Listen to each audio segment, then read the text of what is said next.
Chapter 833.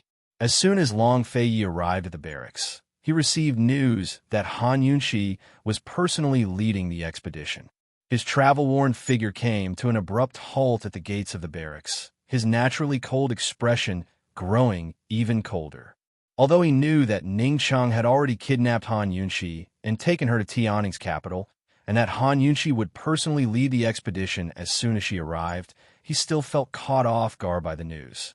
Han Yunxi leading the expedition meant that all his efforts over the past few days had gone to waste. No matter how much he doubted Han Yunxi's identity, the Tang clan and the Bailey army would never believe his excuses again. Princess of Western Qin, you must hate your lordship to the core. Long Fei took out the 2 letters he'd been hiding on his person. One was the purple letter he'd written to Han Yunxi after Gu Beiyue's death, and his identity as East Qin was announced. It only contained one sentence. Han Yunxi, do you still believe in me? The other was an empty letter from Han Yunxi. He hadn't seen her after rushing to Medical City. Only the purple letter she'd left on the table. He'd never been able to figure out the meaning of the empty letter. Now that she was leading the expedition herself, wasn't that a clear indication of her stance? Could it be that Ning Cheng was the one who forced her to lead the troops? Thinking up to here, Long Fei's lips quirked up in a self-mocking smile. Why would he think that? Han Yunxi was the princess of Western Qin, and she knew he'd deceived her for so long. How could she not hate him? She must have resented his identity as well as his deceit. Long Fei suddenly regretted it. Perhaps he shouldn't have hidden it from her. If he hadn't, perhaps she'd hate him less. Your Highness, you've finally returned. Bailey Yuanlong's delighted voice carried over. Long Fei silently put away the letters. Your Highness, Han Yunxi is personally leading an expedition in Tianning's capital. She's under Ning Cheng's escort, leading her troops south. She was the princess of Western Qin. There was no mistake about it. Now that things have gotten to this point, I ask your Highness to quickly declare your position and raise the army's morale. Bailey Yuanlong said anxiously. As soon as his voice fell, 2 familiar faces appeared in front of Long Fei. They were none other than Tang Zijin and Tang Yiru. Fei, this is no small matter.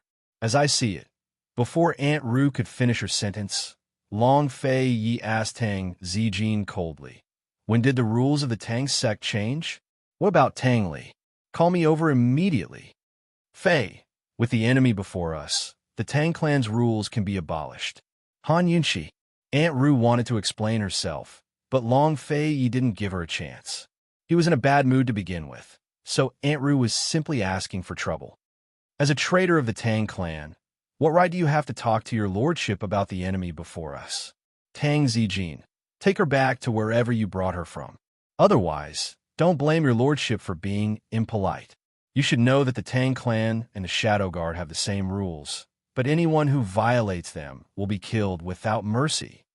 At his words, everyone recalled how Long Fei had crippled Chu Shifeng's martial arts and sent him back to Celestial Mountain. Tang Yiru shut her mouth. The Tang clan wasn't one of the 7 noble families, but a secret guard of the East Qin Imperial clan. All of its expenses came from the Imperial clan. Every year, the Tang clan would send a group of guards to the Imperial clan to protect its members with hidden weapons. Because of the Tang clan's concealment skills, it was mostly safe and sound after the East Qin Empire was destroyed. Long Fei's grandfather had survived under its protection. Long Fei's father had fallen in love with Tang Yuan. The Tang clan's rules of not marrying outside the clan were invalid to the Imperial clan. Moreover, because the Tang clan status was inferior to the 7 noble families, Tang Yuan couldn't be made empress, but consort one. Thus, although Long Fei was the last crown prince of East Qin, he could only call his mother Mu Fei instead of Empress Mother. In other words, if not for the fact that Tang Yuan was Long Fei's mother, anyone in the Tang clan would have the same status as Chu Shifeng and the other Shadow Guards. They had no right to speak in front of Long Fei, much less argue with him. Even Bailey Yuanlong was afraid at the sight of Long Fei's icy expression, to say nothing of Tang Zijin and Tang Yiru.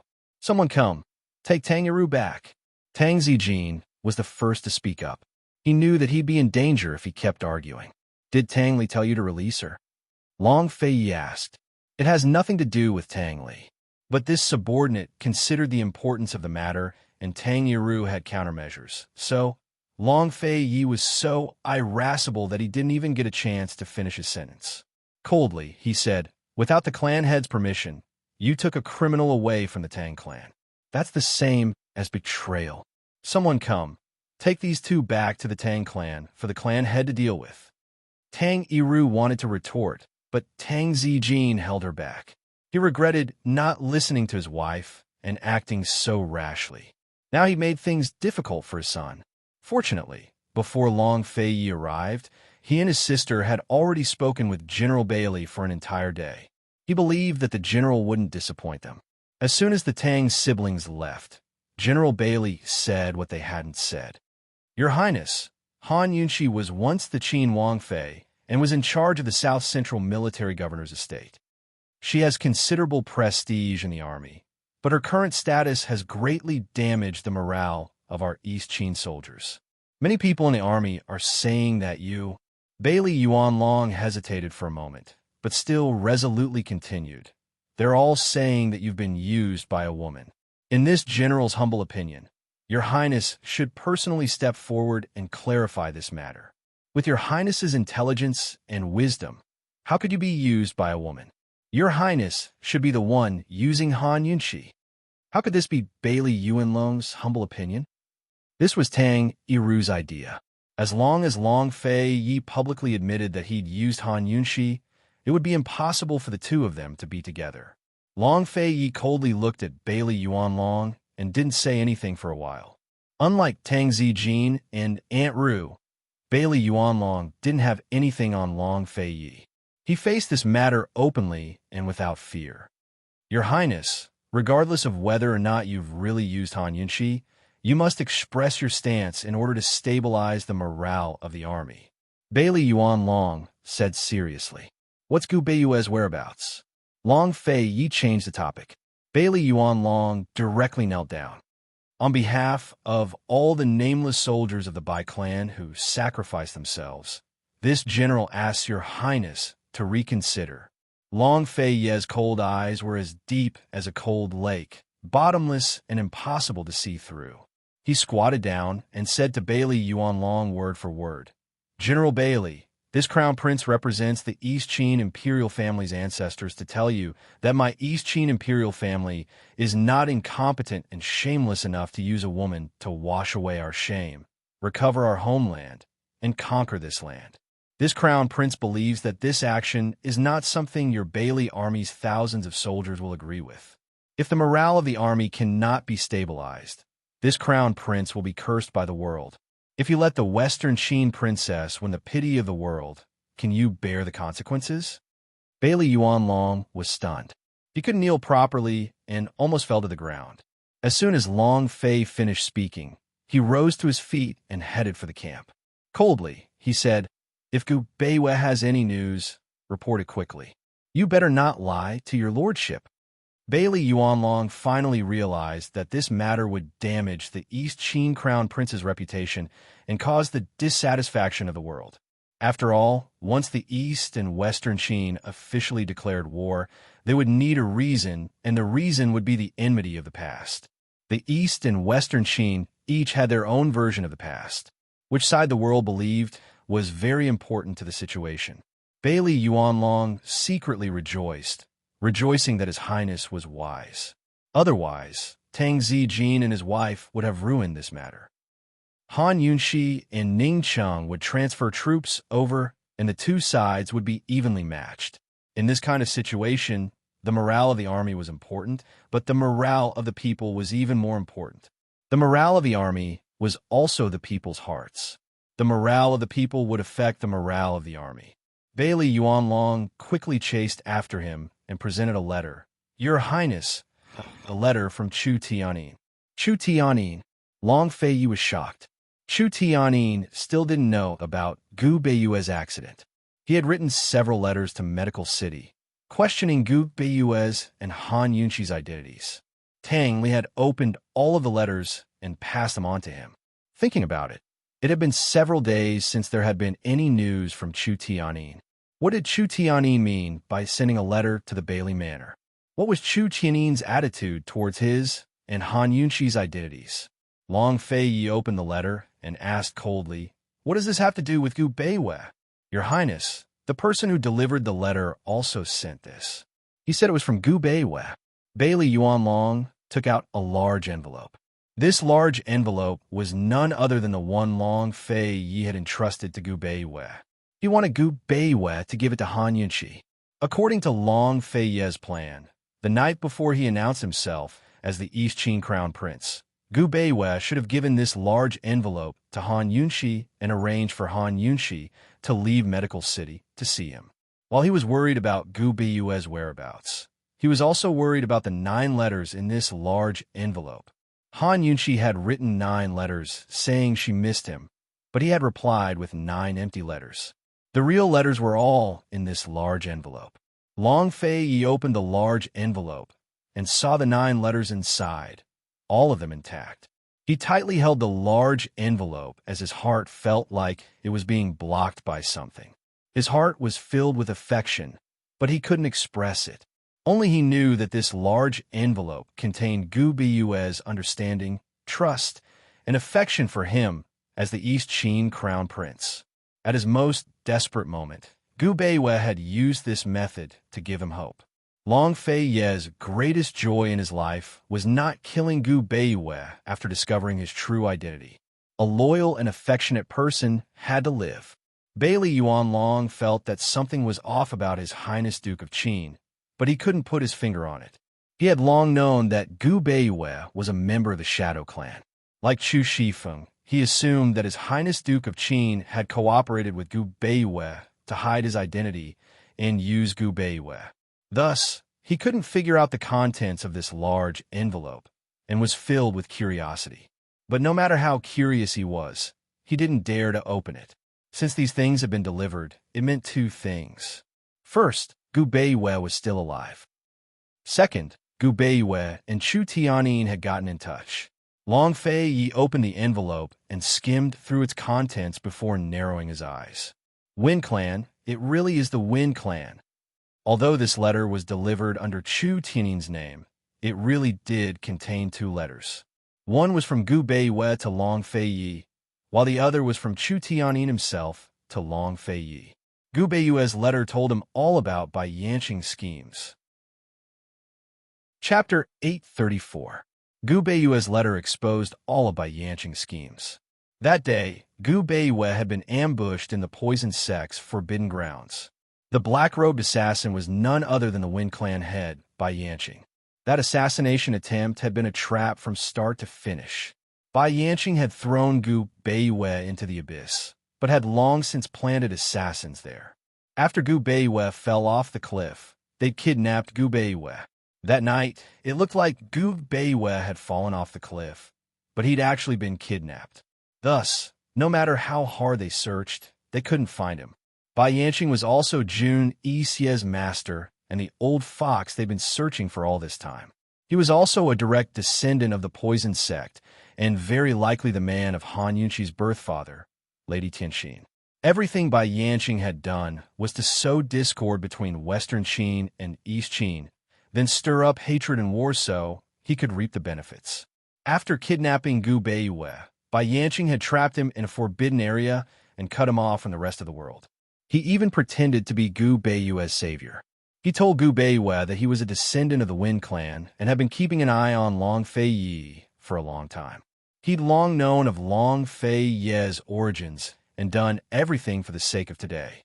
He wanted to ally with the D Clan and use Northern Li's armored cavalry to destroy the last of East Qin's forces and avenge Western Qin's imperial clan.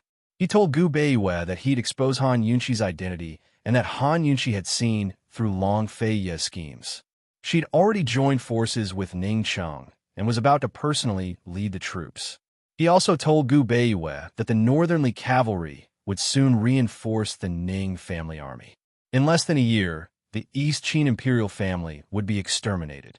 How could Bai Yanqing have thought that Gu Beiwei already knew about Long Fei Yi's East Qin empress and also knew about Han Yunxi's Western Qin empress? Moreover, he stood on the same side as Long Feiyi. Bai Yanqing tricked Gu Beiwei, and Gu Beiwei beat him at his own game. While recuperating from his injuries, he secretly contacted Bai Yanqing to understand the real situation. At the same time, he probed Bai Yanqing's various plots and machinations. He promised Bai Yanqing that, as long as Bai Yanqing helped him find medicinal pills to restore his internal energy, he was willing to use the power of Medical City to restrict Chang Feiyi. The last sentence in Gu Beiwei's letter was, "The princess has not seen the letter yet. I hope your highness will reconsider." Her short words were filled with helplessness, as well as determination and decisiveness. Long Fei understood all of it. Han Yunqi had not seen the letter yet. She still did not know the truth. Sincerity. How could he give up? In the past, he'd borrowed Gu Beiwei's hand to deliver the truth and sincerity to Han Yunqi's hands. In his heart. But now, Gu Beiwei was borrowing his hand to deliver the truth and sincerity to Han Yunqi's hands. In his heart, Long Feiyi had wanted to personally see Han Yunqi. After seeing Gu Beiwei's letter, his heart became even more determined. Since Han Yunqi was going to lead the troops herself, he was waiting for her to come. Long Feiyi opened Chu Tiannin's letter. Chu Tiannin's meaning was clear. As long as Long Feiyi agreed to release his father and uncle, he was willing to listen to all of Gu Beiwei's arrangements. Long Feiyi's heart was filled with emotion. It was Gu Beiwei's idea to subdue Chu Tiannin in the first place. If Gu Beiwei really wanted to take revenge for Western Qin, the skies of Cloud Realm continent would have changed long ago. He used his sickly body to prop up Han Yunqi's clear skies. Bailey Yuanlong, send orders to stop the attack. Long Feiyi ordered. Bailey Yuanlong was stunned. He thought he'd heard wrong. Your Highness, you said, what did you say? Stop the attack and send an envoy over. Your lordship wants to negotiate with Han Yunqi. Long Feiyi said seriously. Your Highness. Bailey Yuanlong grew angry. East Qin has nothing to talk about with them. Your Highness should think of a way to stabilize the troops' morale. Take advantage of the fact that Han Yunqi and Ning Cheng haven't arrived with reinforcements to finish the battle in one go. At the very least, you'll be able to conquer half of Tianning. Your Highness, Gu Beiwei is still a descendant of the Shadow Clan. Chu Tiannin's stance is unclear, so you mustn't fall for their tricks. Long Feiyi told Bailey Yuanlong about Bai Yanqing's scheme. Jun Yixie has 30,000 battle horses. They can head south by the beginning of next month at the latest. After that, they have another 60,000 horses. As Long Feiyi spoke, he leaned forward and narrowed his cold eyes. Word by word, he said, Bailey Yuanlong, you should know better than this crown prince what the consequences of 100,000 cavalry heading south will be. Bailey Yuanlong was flabbergasted.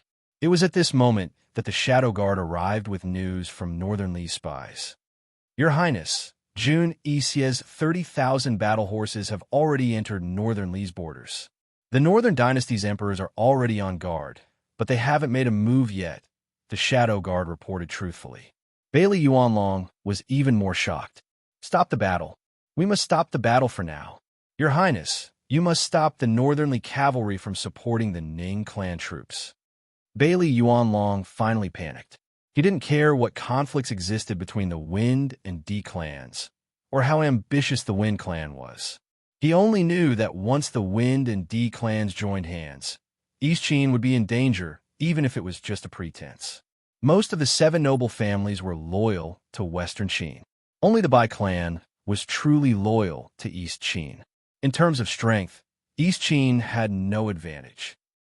Thus, this was why His Highness Duke of Qin had been searching for the whereabouts of the 7 noble families all these years. Who knew that the Wind clan would gain control of Cloud Realm Continent's most powerful cavalry? Tell noble Consort Xiao that it's time to move. Also, send Helian Zuexiang and Han Yuni to her, Long Feiyi said. Noble Consort Xiao was the spy he'd planted by the Northern Dynasty's emperor's side for years. Finally, she could be put to good use. It was time for Helian Zuexiang to pay the price. Her precious son Han Yuni would definitely be able to force her to sell out by Yanqing and Jun Yixie. After the Shadow Guard left, Long Fei Yi looked at Bailey Yuanlong. Long Fei Yi didn't need to say another word for Bailey Yuanlong to know what to do. Your Highness, this soldier will immediately order a ceasefire. I'll send out an envoy today, Bailey Yuanlong said before striding away. Currently, East Qin had the absolute advantage on the battlefield. The Ning clan troops were being routed one by one. Under these circumstances, East Qin only needed to stop fighting to force the two sides into a stalemate. As long as East Qin's envoy could convince Han Yunxi and Ning Cheng of the Wen clan schemes and the fearsomeness of Northern Li's cavalry, Han Yunxi and Ning Cheng would naturally be on guard against the Wen clan. This way, the Wen clan would have to deal with both the D clan and Northern Li's imperial clan. No matter how many war horses they had, they wouldn't be able to gain an absolute advantage all of a sudden. Originally, the Eastern and Western Qin factions were at odds with each other. But now that the Wen clan schemes had been exposed, the situation had changed. The Wen clan had become the target of public criticism. No matter how great their hatred was, they had to compromise in the face of the threat of extinction. Bailey Yuanlong and Long Fei Yi were worried about how much Han Yunxi and Ning Cheng would believe in them. Compared to them, Han Yunxi and Ning Cheng had more reason to believe in the Wen clan, didn't they? The master and servant pair, and even Gu Beiwei, didn't know that Han Yunxi had exposed Bai Yanqing's true colors before them. She had also tricked Bai Yanqing into giving her exact information on Jun Yixie's warhorses. At this moment, Han Yunxi, who was on her way to the battlefield, was looking at the 9 empty letters in her hand in a daze. Others were timid because they were close to home, but she was timid because she was close to home. Or perhaps it could be said that she was even more timid because she was close to her husband. That's right, Long Fei Yi was her husband. What was Long Fei Yi doing right now? Would it be the same as before, where he had to open secret letters one after another before going to bed? The news of her personally leading the army should have reached his ears by now. What would he think of her? If there was a chance and they met, how would he treat her? She didn't dare think about it. It was because once she thought about it that her longing grew wildly, occupying her mind and invading her reason. Long Fei, don't you remember how you said you owed me a formal marriage? Long Fei Yi, do you remember that I said if you didn't return it, I would marry someone else? The horse carriage sped along. 3 days later, Ning Cheng received a letter from the deputy general saying that East Qin had suddenly stopped fighting and had sent an envoy to say that the East Qin crown prince, Long Fei Yi, wanted to negotiate with the princess. Ning Cheng didn't even think about it, as he directly gave the letter to Han Yunxi. Han Yunxi almost screamed when she saw the contents of the letter. She never thought that before they even reached the battlefield, there would be this kind of opportunity. This should be Long Fei Yi's first official invitation to her. Could this be considered a date? Princess, as you expected, Long Fei Yi has received news about the war horses. Ning Cheng said. Han Yunxi looked at the letter and didn't make a sound. Actually, other people didn't know how many spies Long Fei Yi had in Northern Li, but she was very clear. With Long Fei Yi's strength, he could go all out. He could quickly fight the Ning family army, while using the Northern Li royal family to restrain Jun Yixie. With Long Fei Yi's personality, he would definitely do this. Today, Long Fei Yi actually wanted to personally negotiate with her. Was it really for the matter of the Northern Li war horses? Han Yunxi was pleasantly surprised and also worried. He was negotiating with her as the East Qin crown prince, so they couldn't meet alone. There would be many important people on both sides present, so what could they talk about? After being worried, Han Yunxi was also a bit disappointed. She didn't know what the situation was in Medical City. Did Vice Headmaster Shin see what she did to the Longzun servant? Princess, do you agree? Let's set the time and place. Ning Cheng asked. Han Yunxi finally recovered. After hesitating for a bit, she seriously said, "Give me a brush and ink. I'll write a letter to Long Fei Yi." Ning Cheng doubtfully said, "Princess, we can't immediately stop the war, otherwise will be used by Bai Yanqing." Bai Yanqing was able to obtain the trust of the Northern Dynasty's emperors for all these years, so he must have his own skills. If Eastern and Western Qin suddenly stopped the war, what would the Northern Dynasty's emperors think? Wouldn't they be on guard against Eastern and Western Qin? Han Yunqi seriously said. Ning Cheng was filled with admiration. The princess was the first to use a woman's heart on a military matter. Ning Cheng immediately personally brought over a brush and ink. Han Yunqi picked up the brush in front of him, so naturally she couldn't write anything else. She only wrote down her worries and suggested that Long Fei Yi negotiate with her before starting the war. However, she requested that the battles for the next few days should be a show and they couldn't be serious. The letter was delivered to Long Fei Yi. Looking at Han Yunqi's handwriting and seeing Han Yunqi's caution and meticulousness, Long Fei Yi suddenly had an illusion that this woman wasn't standing on the opposite side of him. Rather, she was still by his side, working side by side with him, giving him advice. That woman was just as he understood and appreciated. Rational, calm, and intelligent. Han Yunqi, you're so smart. Why can't you guess this prince's heart? At this moment, Han Yunqi was also asking, Long Fei Yi, you're smarter than me. Why can't you guess my heart? A few days later, late at night, Han Yunqi, accompanied by Ning Cheng and a few bodyguards, arrived at a cliff. On the opposite side of the cliff was another cliff. Between the two mountains was an old iron chain bridge. Standing on the iron chain bridge, one could see the battlefield. When Han Yunqi and the others arrived, they saw a tall and proud figure standing in the middle of the iron chain bridge. There were torches on both sides of the cliff, but there was only moonlight in the middle of the iron chain bridge. Han Yunqi immediately recognized the man under the moonlight. He was the man she had missed for a long time and hadn't seen for several months, Long Fei Yi. Chapter 835. It was finally her turn to look at him. Even though they were so far apart, she recognized him at first glance.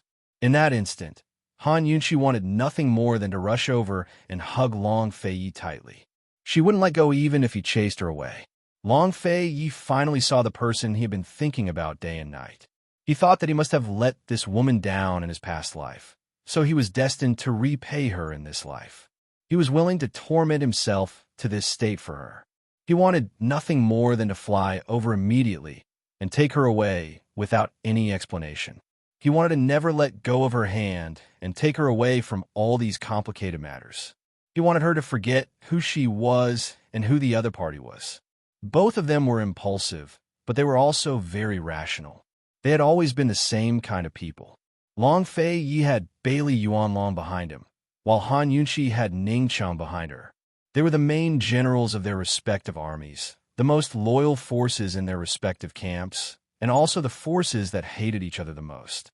Han Yunqi had paid a huge price, even swearing in the name of the princess of Western Qin, to win Ning Cheng's trust. Long Fei Yi, on the other hand, had put in a lot of effort, and with the help of Gu Beiyue's secret letter, Bailey Yuanlong was willing to stop the war and accept negotiations. They didn't know the hard work each other had put in these past few days, but like each other, they cherished this opportunity very much. If this negotiation got off to a good start, it wouldn't be difficult for them to meet again. It might even be possible for them to meet alone. The two of them stood motionless, looking at each other from afar. Under the tranquil moonlight, the entire world was quiet. It was as if the two of them were the only ones left in the world. It also seemed as if they had formed a world of their own, leaving everyone else outside. But even though they were in the same world, they stood on opposite ends of their destinies. Between them was national enmity, family hatred, infatuation, and helplessness. Finally, Han Yunqi couldn't take it anymore. She took a step forward and stepped onto the drawbridge. Long Fei Yi's heart immediately raced. At this moment, Ning Cheng strode forward and said in a low voice, "Princess, be careful. I'll take you there." The dilapidated suspension bridge was very dangerous. If she missed a step, she would fall into a bottomless abyss. How could Han Yunqi, who did not know martial arts, cross it? "Pardon me, princess," Ning Cheng said in a low voice as he grabbed Han Yunqi's shoulder. In that instant, Long Fei Yi's eyes turned cold. The killing intent in his eyes was enough to tear Ning Cheng to pieces 100 times over. Finally, he could no longer remain calm. He suddenly soared into the air and flew towards Han Yunqi and the others aggressively. Before anyone could react, he landed in front of Han Yunxi and stared coldly at Han Yunxi's shoulder. Ning Cheng immediately shielded Han Yunxi behind him. Long Fei Yi, is this the sincerity of your negotiation? What do you mean by this? Long Fei Yi did not reply. He looked coldly at Han Yunxi. Han Yunxi immediately retreated to one side and maintained a certain distance from Ning Cheng. Long Fei Yi was still staring at her with dissatisfaction. That gaze was as if he wanted to eat her up. Han Yunxi subconsciously lowered her head. This scene was so familiar. How many times in the past, as long as he frowned or lowered his eyes, she knew that she had made a mistake and angered him. Han Yunxi had a misconception. It was as if nothing had happened, and they had returned to the past. Long Fei Yi, Long Fei Yi, what do you mean by this? And now, what right do you have to express your dissatisfaction with my actions? Dissatisfaction was like an instinct of his. Even in this situation where he needed to be careful, he could not control himself to show it. It was just that he did not expect her to be the same as before. As long as he frowned or glared at her, she would be obedient, afraid, and as docile as a little rabbit. Han Yunxi, Han Yunxi, what do you mean by this? And now, shouldn't you hate me to the core? Why is she still so afraid of me? Ning Cheng immediately saw the objection.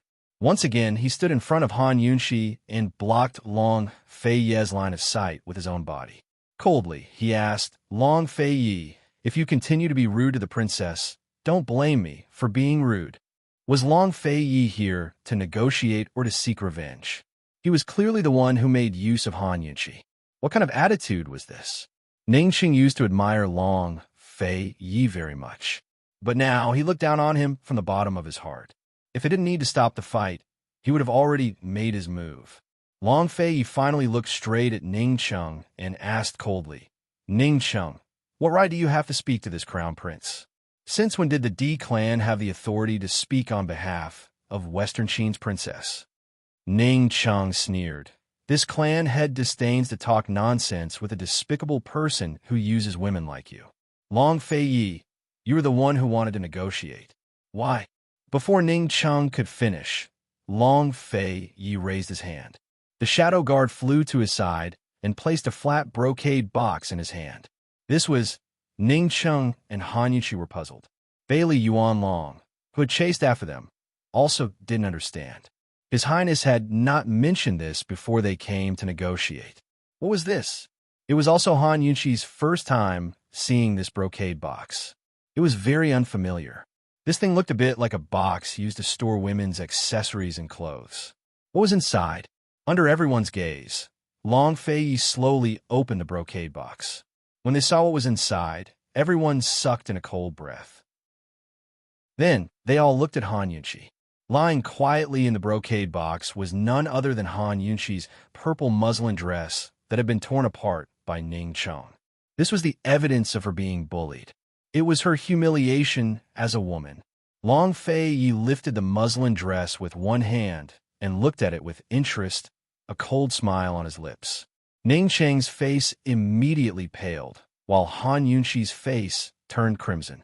In fact, not only was her face red, but even her eyes were red. She never expected that after enduring for so long, hoping for so long, and being strong for so long, she would be humiliated like this. Long Fei Yi, you're really, really considerate. Han Yunxi looked at the man whom she was most familiar with. Her heart started to panic and was in a mess. But Long Fei Yi didn't stop. Ning Cheng, the phoenix birthmark on her back, have you seen it clearly? His voice seemed to come from the dark abyss under his feet. It was deep and cold, making one's hair stand on end. Is it you, clan head Ning, who would even humiliate your mistress, or... Long Fei Yi seemed to be hesitating but still continued. Or is she willing to let you see it? When his words fell, the entire crowd was silent. Ning Cheng's face turned white and then red. He even forgot to refute Long Fei Yi. He subconsciously turned back to look at Han Yunxi. He saw that Han Yunxi's eyes were as red as a rabbit's. Ning Cheng opened his mouth, wanting to say something to her, but he didn't know what to say. What negotiation? What's stopping the war? Long Fei Yi was here to humiliate the princess, wasn't he? He'd used the princess for so long. and now he was humiliating her like this. If this could be tolerated, what couldn't? Ning Cheng was about to draw his sword when Han Yunxi suddenly rushed in front of Long Fei Yi and slapped him. Long Fei Yi, even if I'm willing, it has nothing to do with you. Who are you to me? Slap. The slap resounded through the quiet cliff. The people behind Long Fei Yi all sucked in a cold breath. No one had expected something like this to happen before the negotiations had even begun. Bailey Yuan Long thought that the Tang siblings were probably overthinking things. How could His Highness the Crown Prince still have lingering feelings for this woman? No matter how favored a woman was, she was worthless in the face of national enmity and family hatred. Impudent. Bailey Yuan Long was the first to draw his sword, followed by Ning Cheng. He didn't budge an inch. However, Long Fei Yi and Han Yunxi didn't move. Their eyes met, so close yet so far. Long Fei Yi stroked his hot cheeks expressionlessly. He was about to hand the brocade box to the shadow guard when Han Yunxi said coldly, "Give it back to me." Before Long Fei Yi could say anything, Han Yunxi snatched it away without anyone noticing. In that instant, Long Fei Yi breathed a sigh of relief. He understood Han Yunxi too well, so he'd purposely angered her so that she could snatch the brocade box. Only in this way would Ning Cheng not suspect or ask about the box. The brocade box had a double layer, so he hoped this woman would be more meticulous and not let him take the first slap of his life for nothing. Despite his heartache, he still avoided Han Yunxi's red eyes and said indifferently, "All right, Western Qin Princess, you've settled your grudges. It's time to talk business." Business? So none of this counted as business to him? Han Yunxi's heart was about to break. She thought she had enough courage to stay strong and calm to the end. She'd always tried to convince herself that Long Fei Yi was only using the Western Qin Princess, not her. That's why she still had a chance. She'd always hoped that Long Fei Yi would still be her Long Fei Yi and His Highness if there was no enmity between them. But who knew that she'd still be hurt all over when facing this man? Her heart felt like it was being cut by a knife. Long Fei Yi, do you know how bitterly I waited for you to show up when Chu Shifeng put me under house arrest in Medical City? Do you know? You didn't come. Long Fei Yi, do you know how terrified I was at Ning Cheng's rudeness? You weren't there. Long Fei Yi, do you know how much I spent these past few days by Ning Cheng's side? Do you know how much effort I've put into enduring until now to see you? You actually humiliated me like this. Long Fei Yi. Everyone saw the calm, rational, courageous, fearful, and even heartless Han Yunxi. But how could he be like everyone else? How could he not see the bitter support behind my back and stupidly persevere? Right now, Han Yunxi dearly wished she was the Western Qin Princess, the real Western Qin Princess. If that was the case, love and hate would be so simple. She wouldn't have to suffer so much anymore. Long Fei Yi, Han Yunxi, can't afford to love you, but at least I can afford to hate you. I have nothing to talk about with you people. Ning Cheng was so angry that his face had turned white. The incident with the purple muslin dress had started because of him, so he had no way to refute it. Actually, Ning had asked him about it at least 3 times. Why had he been so rash back then to find Han Yunxi and check her birthmark himself? If he'd sent a servant girl with him, or kidnapped Han Yunxi to check her birthmark, he wouldn't have ended up in such an awkward situation. But who knew how excited he'd been when he found out about Han Yunxi's identity? Even he didn't know why he'd been so obsessed with Han Yunxi's acupuncture needles.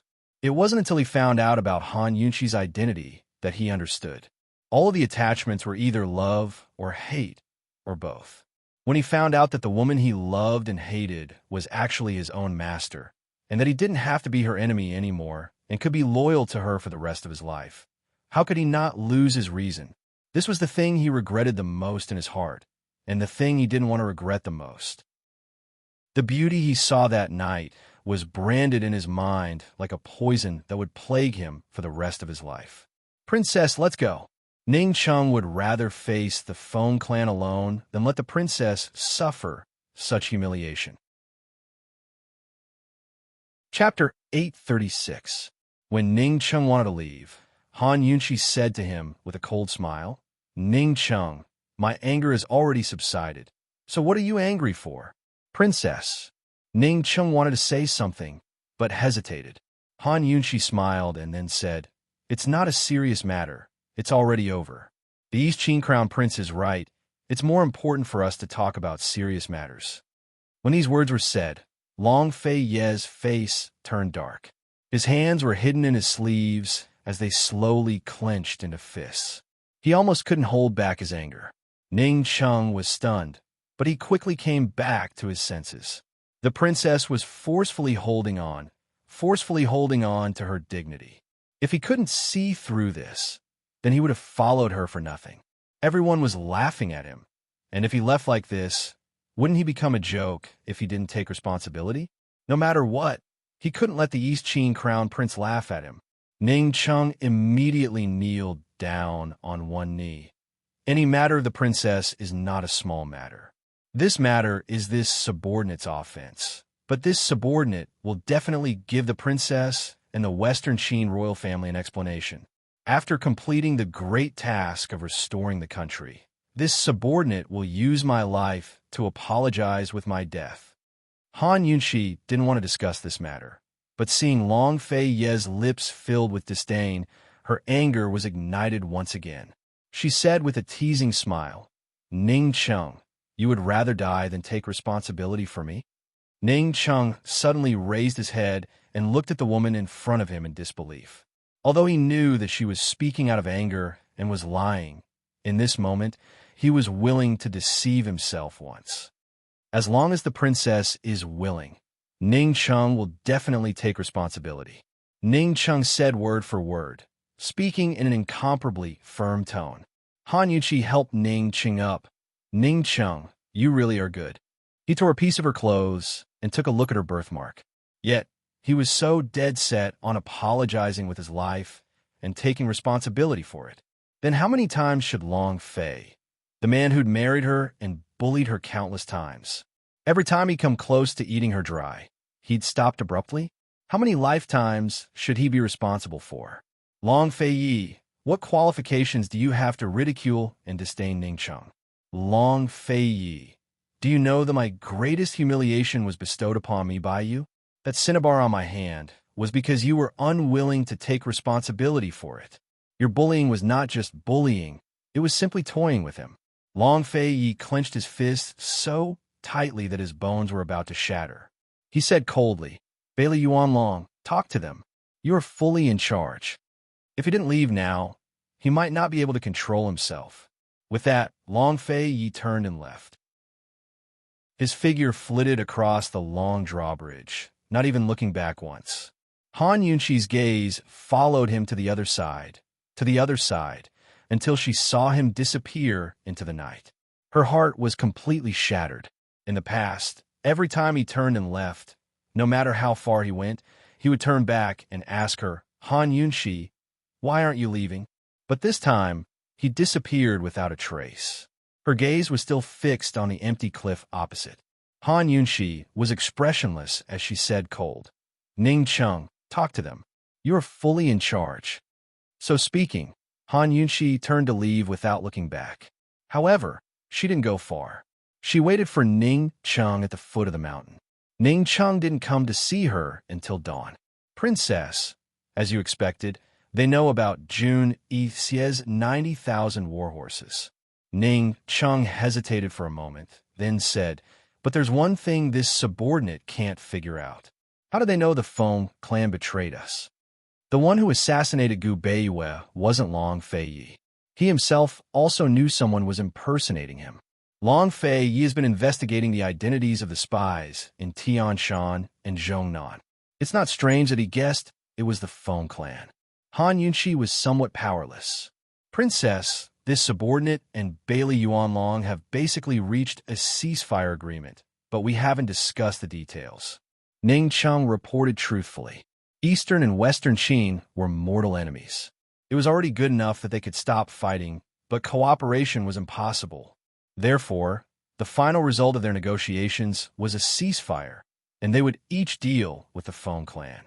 The key to the negotiations was the duration of the ceasefire and the details of any unexpected situations during the ceasefire.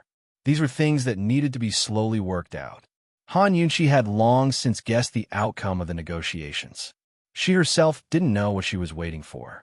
"Let's go back," Han Yunxi said indifferently. "Princess." Ning Cheng hesitated for a long time, then finally said, "Princess, when the Western Qin Empire is restored, this subordinate will atone for his crimes with death." Han Yunxi said nothing and got into the carriage. In fact, Long Fei hadn't left either. He was at the foot of another mountain. His face was gloomy from beginning to end, and his hands were still clenched into fists even now. It wasn't until Bailey Yuanlong finished reporting the negotiations that he asked coldly, "What does Han Yunxi mean?" "Reporting to your highness. The Western Qin princess has already left. She's given full authority over this matter to Ning Cheng," Bailey Yuanlong said. Long Fei fell silent again. He allowed Bailey Yuanlong to call him several times, but he didn't answer. After a long time, he finally turned and left. His silhouette was silent enough to make the whole world silent with him. When he returned to the barracks, Long Fei walked all the way to his tent. Everyone who bumped into him on the way was shocked by the silent aura he emitted. A trace of worry flitted across Bailey Yuanlong's eyes. It was as if he was seeing the crown prince again after Consort Wan's death. However, Bailey Yuanlong couldn't figure out what was going on with his highness. Today's negotiations had gone smoothly, and his highness had even humiliated Han Yunxi and Ning Cheng. Master, a letter from Medical City." Su Donglin suddenly popped up. Long Fei remained indifferent. Su Donglin glanced back at Bailey Yuanlong. Seeing that Bailey Yuanlong wasn't coming over so quickly, he hurriedly pulled out a purple tassel from his sleeve and showed a corner to his highness. Long Fei's eyes lit up when he saw it. "Where did you get?" "Your highness, shoot a letter from Medical City." Su Donglin whispered to Long Fei as he handed the purple tassel and Shun Jueming's letters to Bailey Yuanlong. "Pass down my orders. This prince isn't feeling well. No one is to disturb him." Long Fei ordered loudly, then strode into the tent. By the time Bailey Yuanlong caught up, he was already gone. Just now, Bailey Yuanlong was about to ask Su Donglin when Su Donglin countered with the question, "General Bailey, what's wrong with his highness? Why does he look so listless?" "Military matters are bothering him. Guard him well. Don't let anyone disturb his highness," Bailey Yuanlong instructed seriously. "Yes." Su Donglin nodded respectfully. "General Bailey, Miss Mingxiang seems to have returned. She's anxious to see you." As soon as Bailey Yuanlong left, Su Donglin let out a sigh of relief. Actually, he didn't know what Vice Academy head Shun had said in the letter, but esteemed Wang Fei had definitely asked him to pass that purple tassel to his highness. His highness had once sent esteemed Wang Fei a large box of jewelry. Esteemed Wang Fei had picked out that purple tassel and often wore it. Since Su Donglin could recognize it, Long Fei naturally recognized it at a glance. He tore open the letter almost as soon as he entered, but hesitated when he picked it up. He'd always used the excuse that Han Yunxi wasn't a Western Qin princess to get Shun Jueming to help him seal off Medical City. Now that Han Yunxi was personally leading an expedition, what would Shun Jueming's attitude be? Shun Jueming's attitude was definitely the same as Han Yunxi's, so why did he write to him? And why did he send this tassel on behalf of Han Yunxi? Long Fei casually tossed the letter on the table and turned to leave. But just as he reached the door, he turned back and opened the letter. But the contents of the letter instantly brightened Long Fei's gloomy world. In the letter, Shun Jueming described how Han Yunxi had used the purple tassel as a token to entrust him with taking care of Long Zun. When he saw Long Zun and the servants accompanying him, one of the accompanying eunuchs showed signs of unbearable itchiness on his back. Shun Jueming examined him on the spot and discovered a line of black lines on the eunuch's back. Upon closer inspection, it was actually a line of crooked words. The line read, "Long Fei, if I wasn't a Western Qin princess, would you still like me?" Shun Jueming couldn't figure out what Han Yunxi had done. He only knew that she might have poisoned him. After he used an anti-itch medicine, the black lines completely disappeared. After pondering for a day, Shun Jueming finally wrote a letter. Long Fei Yi read the letter 3 times. His gaze finally settled on the line. Long Fei Yi, if I wasn't a Western Qin princess, would you still like me? Idiot. He laughed bitterly.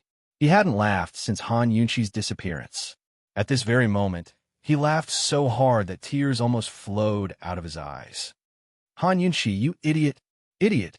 Han Yunqi, if you want to know the answer, then ask me face to face. Han Yunqi had clearly seen him today, but she had spent so much effort to have Shun Jueming deliver the letter. She must have had a lot of things against her will with Ning Cheng. Thinking of this, Long Fei Yi couldn't help but recall her pair of eyes as red as a rabbit's. His heart instantly felt like it was being cut by a knife. Bailey Yuan Long. Bailey Yuan Long. Long Fei Yi shouted. As soon as Bailey Yuan Long saw Bailey Mingxiang, he didn't even have time to say anything before rushing over. Set a time. This crown prince wants to discuss all the details of the ceasefire with Han Yunqi. The sooner the better, Long Fei Yi said. Your Highness, only today. Bailey Yuan Long looked confused. Your Highness, what are your plans? He had just humiliated Han Yunqi today. If he wanted to set a time, he should at least delay it. I don't have any plans. This matter needs to be resolved quickly to avoid any unforeseen circumstances. Jun Yixie's warhorse will be here soon. Long Fei Yi made up an excuse. Bailey Yuan Long could only do as he was told. Late at night, Han Yunqi was in the barracks. She had just finished a meeting with Ning Cheng and several deputy generals. She had brought the brocade box back and placed it on the table. Apart from Ning Cheng, no one else knew what was inside, so they didn't pay much attention to it. Ning Cheng was the last to leave. He looked at the brocade box and wanted to say something, but seeing the princess's downcast expression, he didn't dare say anything and directly left. After everyone had left, Han Yunqi opened the brocade box. She gently stroked the tattered purple muslin robe and thought back to all the hardships, exhaustion, suffering, waiting, and apprehension. None of these could compare to today's heart-wrenching grief. Long Fei, wasn't this purple your favorite color in the past? Han Yunqi closed her eyes and fiercely closed the brocade box, but she suddenly heard a strange sound coming from inside. She hurriedly opened it and found that there were 9 letters inside. Chapter 837. There were 9 letters in the middle of the brocade box. Han Yunqi was very surprised. She hurriedly took them out to take a look. Before she could read the contents, she was stunned when she saw the envelopes. Weren't these 9 letters the same ones she wrote to Long Fei Yi? They were all signed with her name. Each letter only had 1 sentence, and each sentence was exactly the same. Long Fei Yi, I miss you. Han Yunqi opened one of the letters and found that the front of the letter was her handwriting, while the back of the letter was Long Fei Yi's handwriting. There was a request written on it. Han Yunqi, please believe me. After the request, his name and the time were attached. This, Han Yunqi seemed to have thought of something and hurriedly opened the remaining 8 letters. The remaining 8 letters were all the same. Her 9 sentences, Long Fei Yi, I miss you. In exchange, she received 9 sentences from him. Han Yunqi, please believe me. Han Yunqi finally knew that the empty letters he replied to her were all fake. Thus, she couldn't figure it out even after guessing for several months. She didn't want to believe those empty letters at all. How could she guess it? Han Yunqi felt so wrong that she wanted to cry, but she also felt so happy that she wanted to laugh. Long Fei Yi, how could you do this? You bastard. Big bastard. Sentence after sentence of pleading, he replied to her longing for him.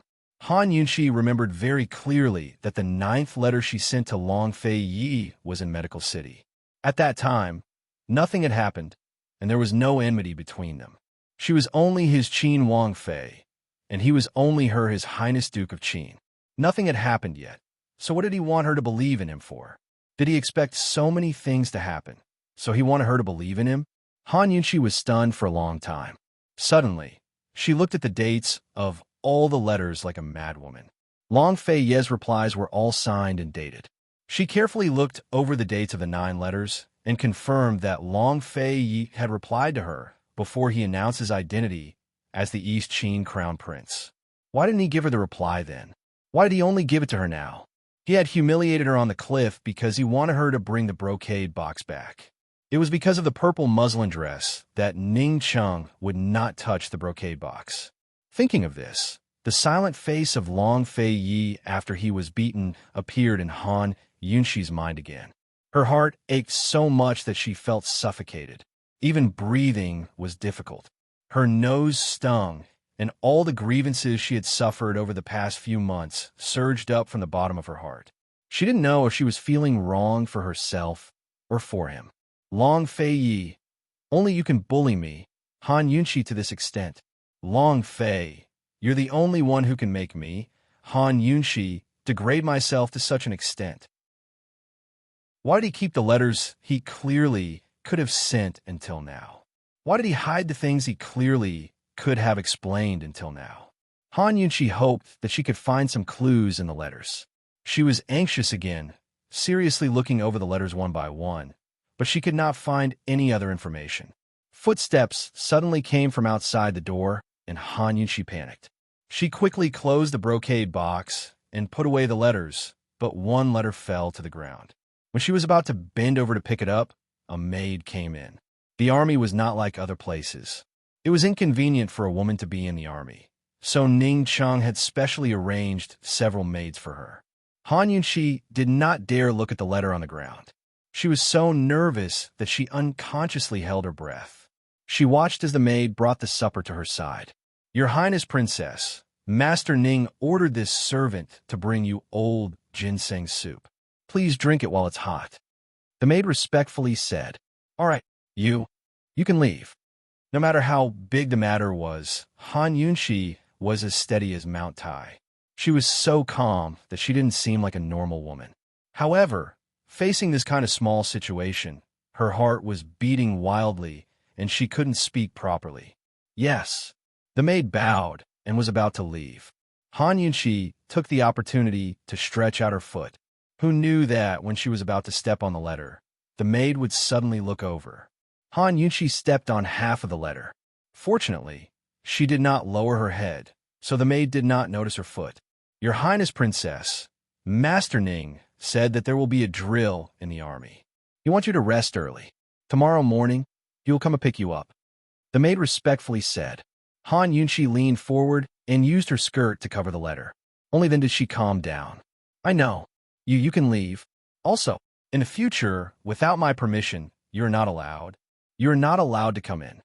"Yes." The maid bowed and left. After confirming that the maid had left, Han Yunxi's tense nerves all relaxed. She let out a big sigh of relief and quickly hid the letter. What kind of big things had she not encountered in her life? But she had never been so thrilling like just now. She was so scared that her heart almost burst out her chest. So close, so close. This matter was not big, but the consequences were extremely serious. If this letter from Long Fei Yi fell into Ning Cheng's hands, then Ning Cheng would know about the hidden compartment of the brocade box. She really could not imagine the consequences. She was even more unable to bear the consequences. If people found out that the elegant and calm Han Yunxi had been scared to this extent by a mere servant girl, wouldn't they be? After the thrilling experience, Han Yunxi had clearly stabilized her emotions. But for some reason, she turned her head to face the wall and suddenly started to cry. Once the tears came out, how could she hold them back? She squatted on the ground, facing the wall, and started to sob softly. "Long Fei Yi, you bastard! What do you mean by this? What do you want me to believe? Long Fei Yi, I want to see you. What do you want me to believe? You have to say it clearly yourself." That night, Han Yunxi did not sleep at all. She thought for an entire night, but she could not think of a good reason to continue negotiating with Long Fei Yi. During the first negotiation, Long Fei Yi had insulted her and Ning Cheng, so Ning Cheng would definitely hold a grudge. Moreover, the negotiation was initiated by Long Fei Yi. From the beginning, Long Fei Yi was in a passive position. Ning Cheng could choose to stop fighting with Long Fei Yi, or he could choose to deal with the Wen clan himself. Early in the morning, Ning Cheng came to pick up Han Yunxi to watch the drill. Seeing Han Yunxi's swollen eyes, Ning Chung thought that she was crying because of the purple muslin dress. He felt even more guilty, but he did not dare ask. He did not speak the entire way. Han Yunxi was absent-minded the entire morning. After thinking for a while, she finally found a reason to convince Ning Chung. Who would have thought that on the way back to the army camp, when she was about to speak, a servant would come to report, "Princess, General Ning, East Qin has sent a letter." Han Yunxi read the letter, and her heart was filled with joy. This letter was written by Bailey Yuanlong, asking for a time and place for the second negotiation. During the last negotiation, they had already reached an initial decision to stop fighting. He wanted to go deeper into the negotiations and agree on the specific details of the ceasefire. Han Yunxi gave the letter to Ning Chung. Ning Chung looked at it with a look of disdain. "Princess, we have to suppress their arrogance and delay them for 3-5 days before returning. They really think that we have to stop fighting with them." Han Yunxi silently looked at him, but did not say anything. Ning Chung wanted to say something, but seeing Han Yunxi's disappointed appearance, he immediately closed his mouth. This matter was his fault in the end. If it wasn't for him making a mistake first, how could Long Fei Yi have the chance to humiliate the princess? Ning Chung finally realized that he could not mention this matter in front of the princess. This was no different from exposing the princess' scars. Seeing that the princess was silent, Ning Che was also silent. The two of them returned to the army camp in silence. Before returning to the camp, Ning sent a letter. The letter said that Long Zun had already arrived at Medical City and that Gu and Mu Ling had already woken up by Yu Qiao. They were still interrogating him and hadn't found any useful information yet. Ning Chung sent a reply to Ning and asked if Shun Jueming accepted all the servants Long Zun brought or returned them. Han Yunxi seemed casual, but her heart was filled with nervousness. She had poisoned one of the servants. As long as that servant went to Shun Jueming's courtyard, he would definitely come into contact with the osmanthus flowers in Shun Jueming's courtyard. It was already autumn, and the north was a bit colder than the south. Shun Jueming's entire courtyard of osmanthus flowers must have bloomed. The poison she had placed on the servant's back must have reacted with the osmanthus flowers, causing itchy symptoms and black lines to appear. Based on the position and order she had placed the poison, the lines would form a character. As long as Shun Jueming had treated that servant, he would have seen the words she had left behind and would have reported it to Long Fei Yi. Han Yunxi hoped more than ever that Shun Jueming had reported her problem to Long Fei Yi. She couldn't imagine how much despair Long Fei Yi would feel after being slapped by her and hearing the words she had said to Ning Chung. Ning Chung was about to leave when Han Yunxi quickly added, "If anything happens, have her reply immediately. It's getting better and better." Ning Chung was suspicious. "Princess, this matter. Is it that urgent?" Han Yunxi finally realized her gaffe. Luckily, she was smart and quickly explained, "If we can win the support of Medical City, we can also win the support of Medicine City. Ning Chung, with the support of Medical City and Medicine City, we will have a better foundation to negotiate with East Qin. Long Fei Yi has many spies in Northern Li. If the negotiation drags on, he will profit from Northern Li and change his decision to stop the war. Then all our efforts will be for naught." Han Yunxi's words were very reasonable, and Ning Chung had complete trust in her, so Ning Chung didn't ask any more questions. "This subordinate will do it now. As for the negotiation, I ask Princess to make the decision." Han Yunxi wanted nothing more than to tell Ning Chung that they would negotiate tonight, but she still retained a bit of rationality. She said, "I'll think about it first." That night, Han Yunxi tossed and turned in bed. She read Long Fei Ye's 9 letters over and over again, gently stroking his handwriting and breathing in his scent. And that night, Long Fei Yi didn't toss and turn because he didn't lie in bed at all. He sat in the barracks, waiting for the reply. Bailey Yuanlong stayed by his side, not knowing that he was waiting for the reply. He only thought that he was pondering the situation. There were too many people who also didn't sleep. Ning Chung sat alone by the river outside the barracks, drinking wine to drown his sorrows. He drank jug after jug, as if he wanted to get drunk. Unfortunately, He couldn't get drunk even after 1,000 cups.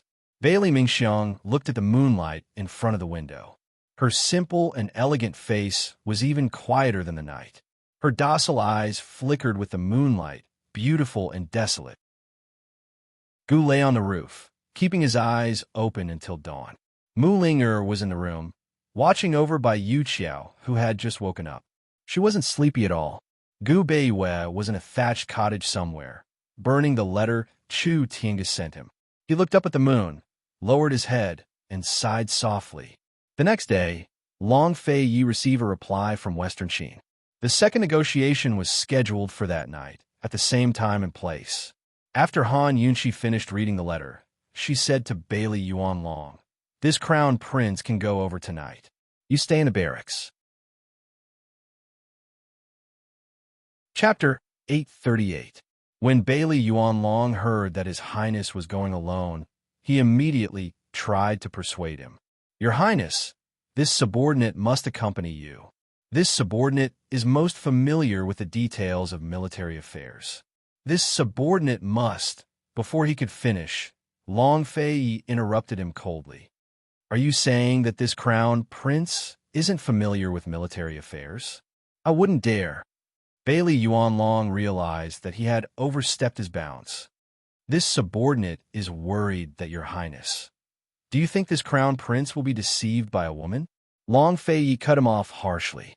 "Or are you like the Tang siblings, still suspecting that this crown prince will cherish old feelings for Han Yunxi?"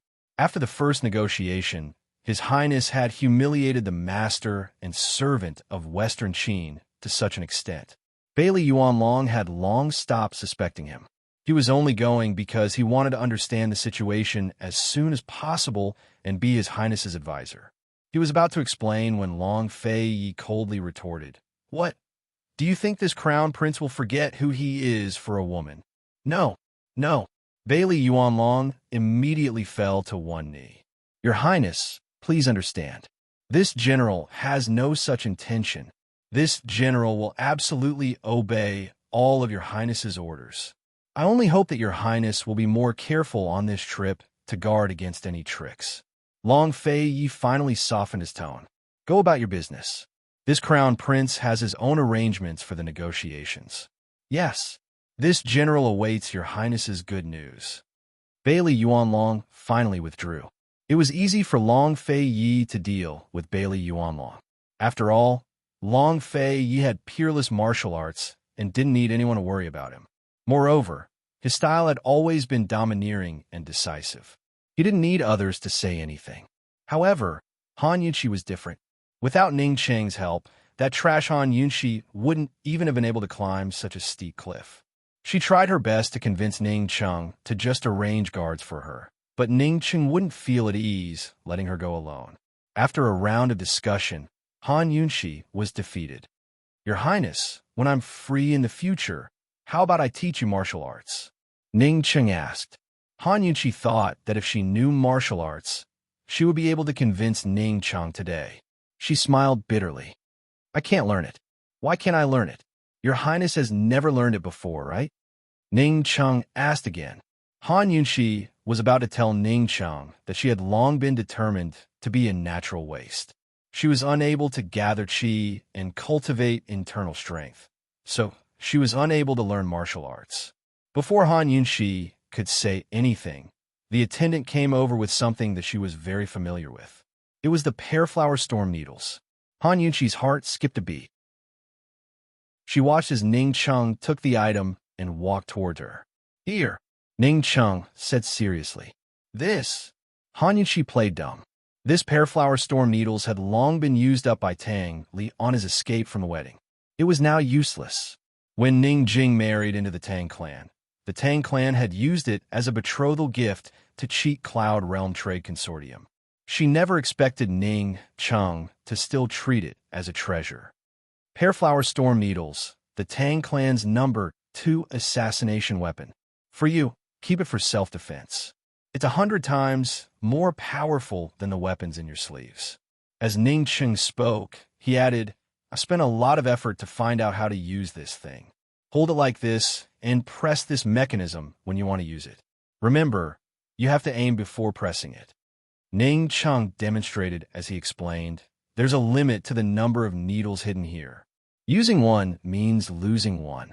Thus, you can't use it unless it's a critical moment, such as a life or death situation. Han Yunxi nodded her head blankly, feeling incomparably guilty. After all, she had long used up quite a few of these Pearflower Storm needles. Moreover, both Tang Li and Long Fei Yi had praised her for holding the weapon so beautifully that she wouldn't lose out to a man. How would Ning Chung react if he found out the truth? Han Yunxi was still feeling guilty when Ning Chung said in a low voice, Your Royal Highness, this thing, just keep it to deal with Long Fei Yi. Han Yunxi knew that Ning Chung was willing to part with this treasure because he wanted to deal with Long Fei Yi. In a flash, all of her guilty conscience vanished into thin air. No need to give it to me. I believe that Long Fei Yi won't really do anything to a woman like me. You can keep it for yourself.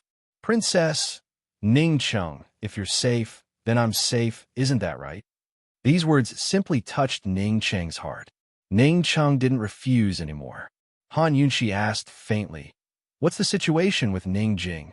I just received the news yesterday and was about to report it to your Royal Highness. Ning Chung said, Ning Jing has fallen into Long Fei Ye's hands.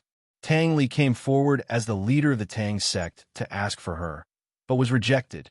Your Royal Highness, this is an excellent opportunity. I've already sent Ning into the Tang sect. Perhaps we can use this opportunity to persuade the Tang sect to cooperate with Western Qin. Ning Chung said and asked again, Your Royal Highness, have you seen any private dealings between Long Fei Yi and the Tang sect before? Han Yunxi was so shocked that her jaw almost fell to the ground. She subconsciously shook her head. No, I haven't seen it before. She was still worried that the Tang sect had been exposed. She didn't expect Tang Li to have the ability to make things like this and cause Ning Chung to have such a big misunderstanding. If she guessed correctly, it should be Tang Li who imprisoned Ning Chung and then pushed the blame to Long Fei Yi. Ning Chung hoped to cooperate with the Tang sect. At this moment, Tang Li was probably at the Tang sect, waiting for Ning Chung to deliver himself to him. As long as the Tang sect seized this opportunity and pretended to cooperate with Ning Chung, wouldn't Tang Li kill Ning Chung under Long Fei Ye's various instructions? Where did Tang Li get his confidence from? Why was he so sure she wouldn't leave the Tang clan? After all, she was very clear about the relationship between the Tang sect and Long Fei Yi. After a long while, Han Yunxi replied to Ning Chung, It's a good idea. With Han Yunxi's words, Ning Chung felt more assured about the Tang sect. Night fell. The two parties arrived at the cliff as scheduled. Just like the first time they met, Han Yunxi saw Long Fei Yi standing alone in the middle of the suspension bridge from afar. He was still dressed in black and had a cold expression. He was like a god of the night, standing there cold and aloof. He was high and mighty, ruling the world and looking down on the common people. His figure was compatible with the night, so mysterious that it was intimidating. No one dared to approach him, but there was a kind of charm about him that made people fascinated. Even if they had to go to the soup, they would still want to get close to him, respect him, love him, cherish him, worship him, and dedicate themselves to him. Long Fei Yi, Long Fei Yi. Han Yunxi silently chanted his name in her heart. However, Ning Chung noticed that there was no one on the other side of the cliff. This time, Long Fei Yi came alone. What did he mean? Princess, Long Fei Yi came alone, Ning Chung said in a low voice. Han Yunxi couldn't see Long Fei Yi's expression clearly because they were still some distance away. However, she didn't know why, but she felt that he was watching her every move. She took a small step back discreetly to keep a distance from Ning Chung. He can make all the decisions. Why does he need someone else to accompany him? Han Yunxi made it sound like she was a puppet. Ning Chung immediately explained, Princess, you can make all the decisions on this matter. I'm just worried about your safety. If both sides fight, they won't kill the envoys. If they stop fighting and negotiate, they won't fight. He's a dignified man. What can he do to me? Han Yunxi retorted. Yes. Ning Chung didn't argue anymore. The real location of the negotiation was in the middle of the bridge. It was suspended in the air without any walls. Only the relevant people could hear all the details of the negotiation. Even their personal bodyguards couldn't hear it.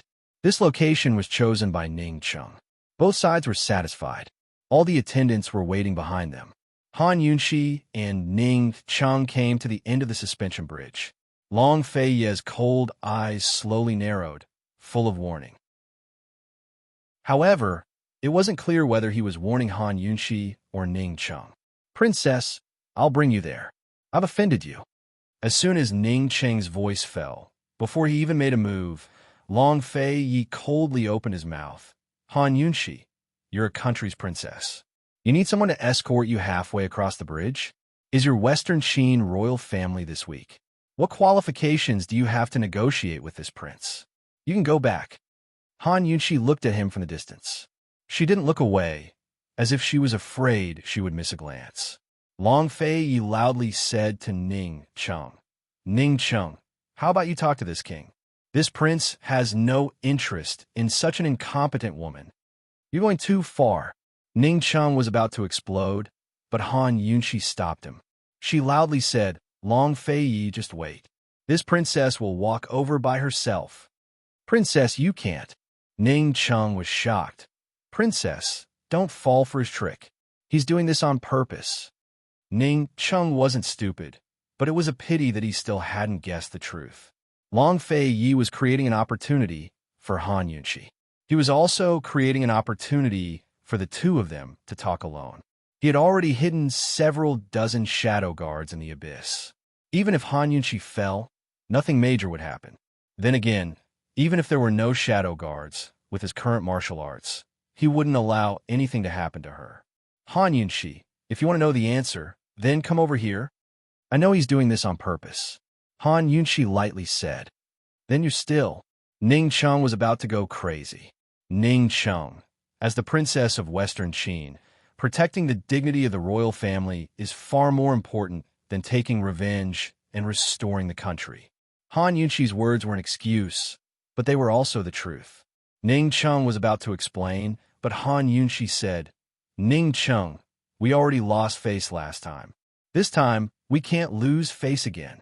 When these words were said, Ning Chung fell silent. Han Yunxi stepped onto the suspension bridge and grabbed the ropes on both sides. However, the broken plank under her feet still swayed several times. "Princess." Ning Chung anxiously stepped down, stabilizing the plank for her. "I'm fine, Ning Chung. Believe me," Han Yunxi said. Ning Chung still didn't retreat. Han Yunxi simply retreated. "That's fine. You talk to him. This princess will go back. This subordinate doesn't dare." Ning Chung immediately knelt down on one knee. He was incomparably vexed. Why did he choose such a broken place in the first place? "Ning Chung, wait for me to come back. This is an order," Han Yunxi said seriously. Ning Chung didn't want to look at her, nor did he want to answer. However, in the end, he could only obey the order. This subordinate obeys. Han Yunxi finally walked back to the bridge. She took the first step. After she steadied herself, she resolutely continued to take the second step. Whether it was Long Fei Yi or Ning Chung, they all watched without blinking. They didn't dare to be careless in the slightest. The plank under her feet swayed and made creaking sounds as if it would break at any time. The ropes on her hands were very thin and couldn't support Han Yunxi's strength. It was even harder for her to maintain her balance. She had just taken the third step when her whole body suddenly fell to the right. Chapter 839.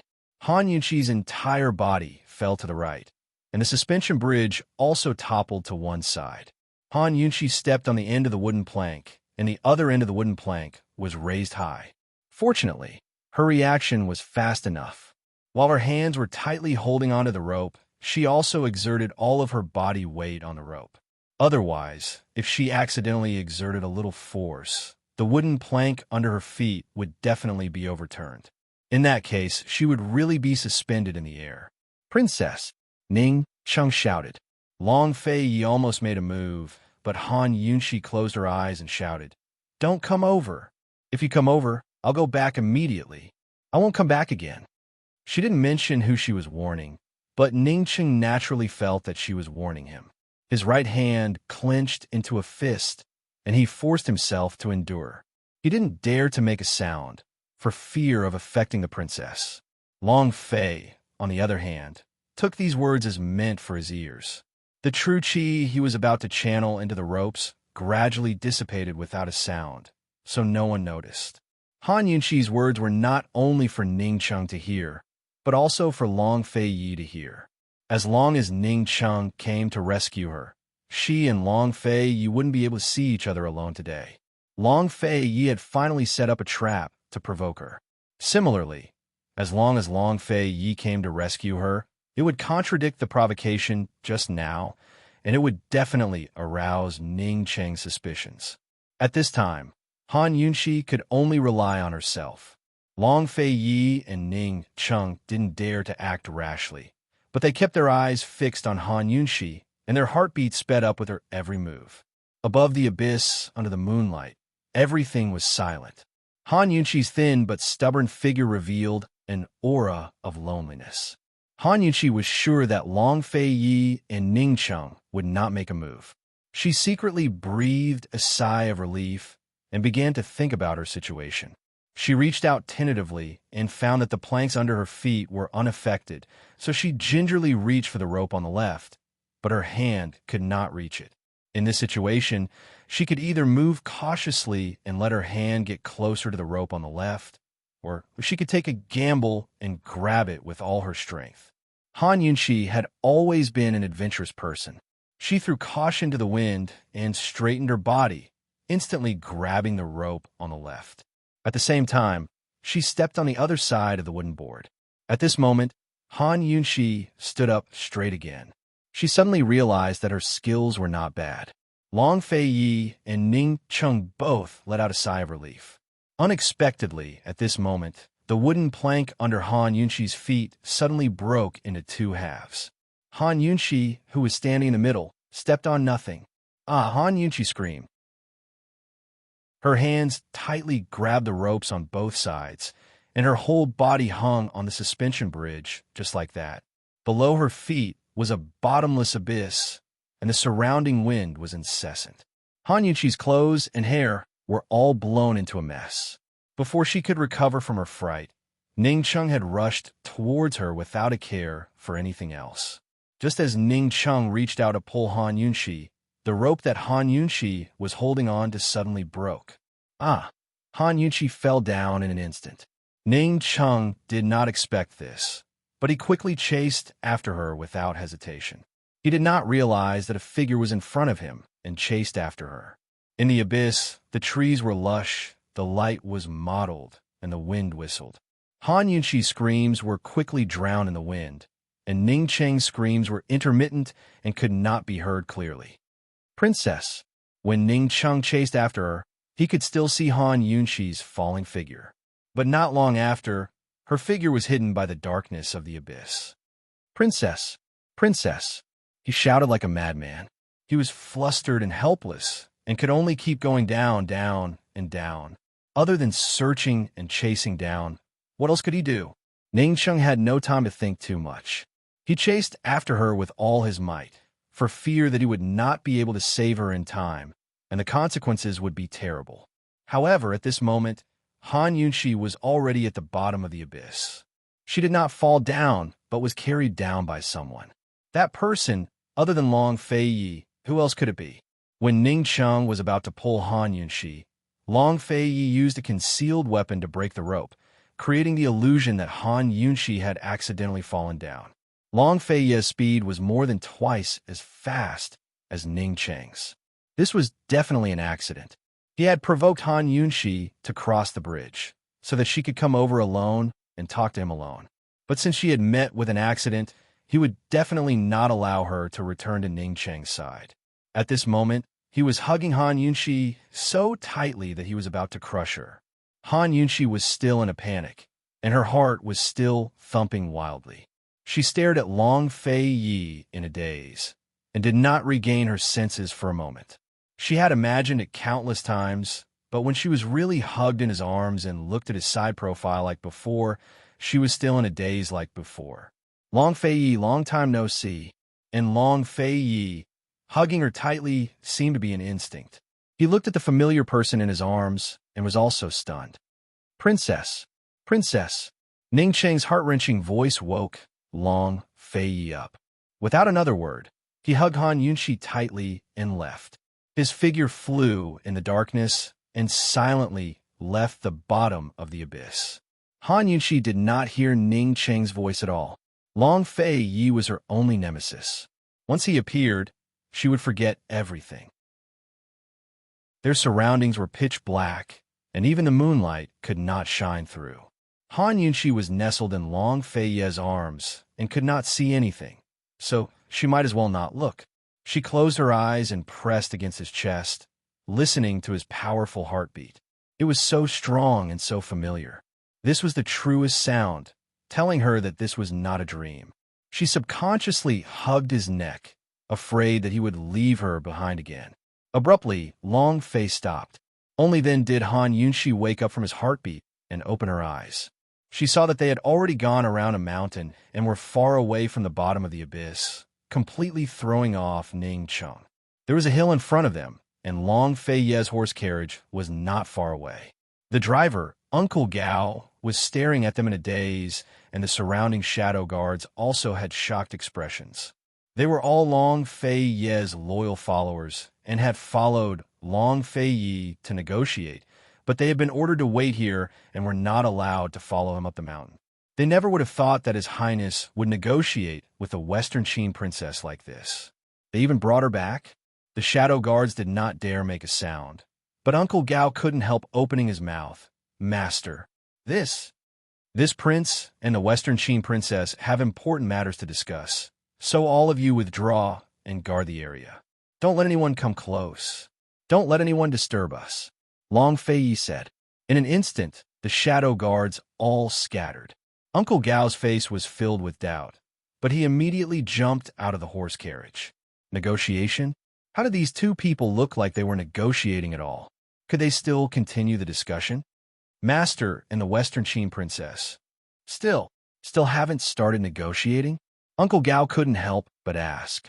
Long Fei Yi's eyes suddenly turned cold. Although Uncle Gao had his own thoughts, he didn't dare to say anything.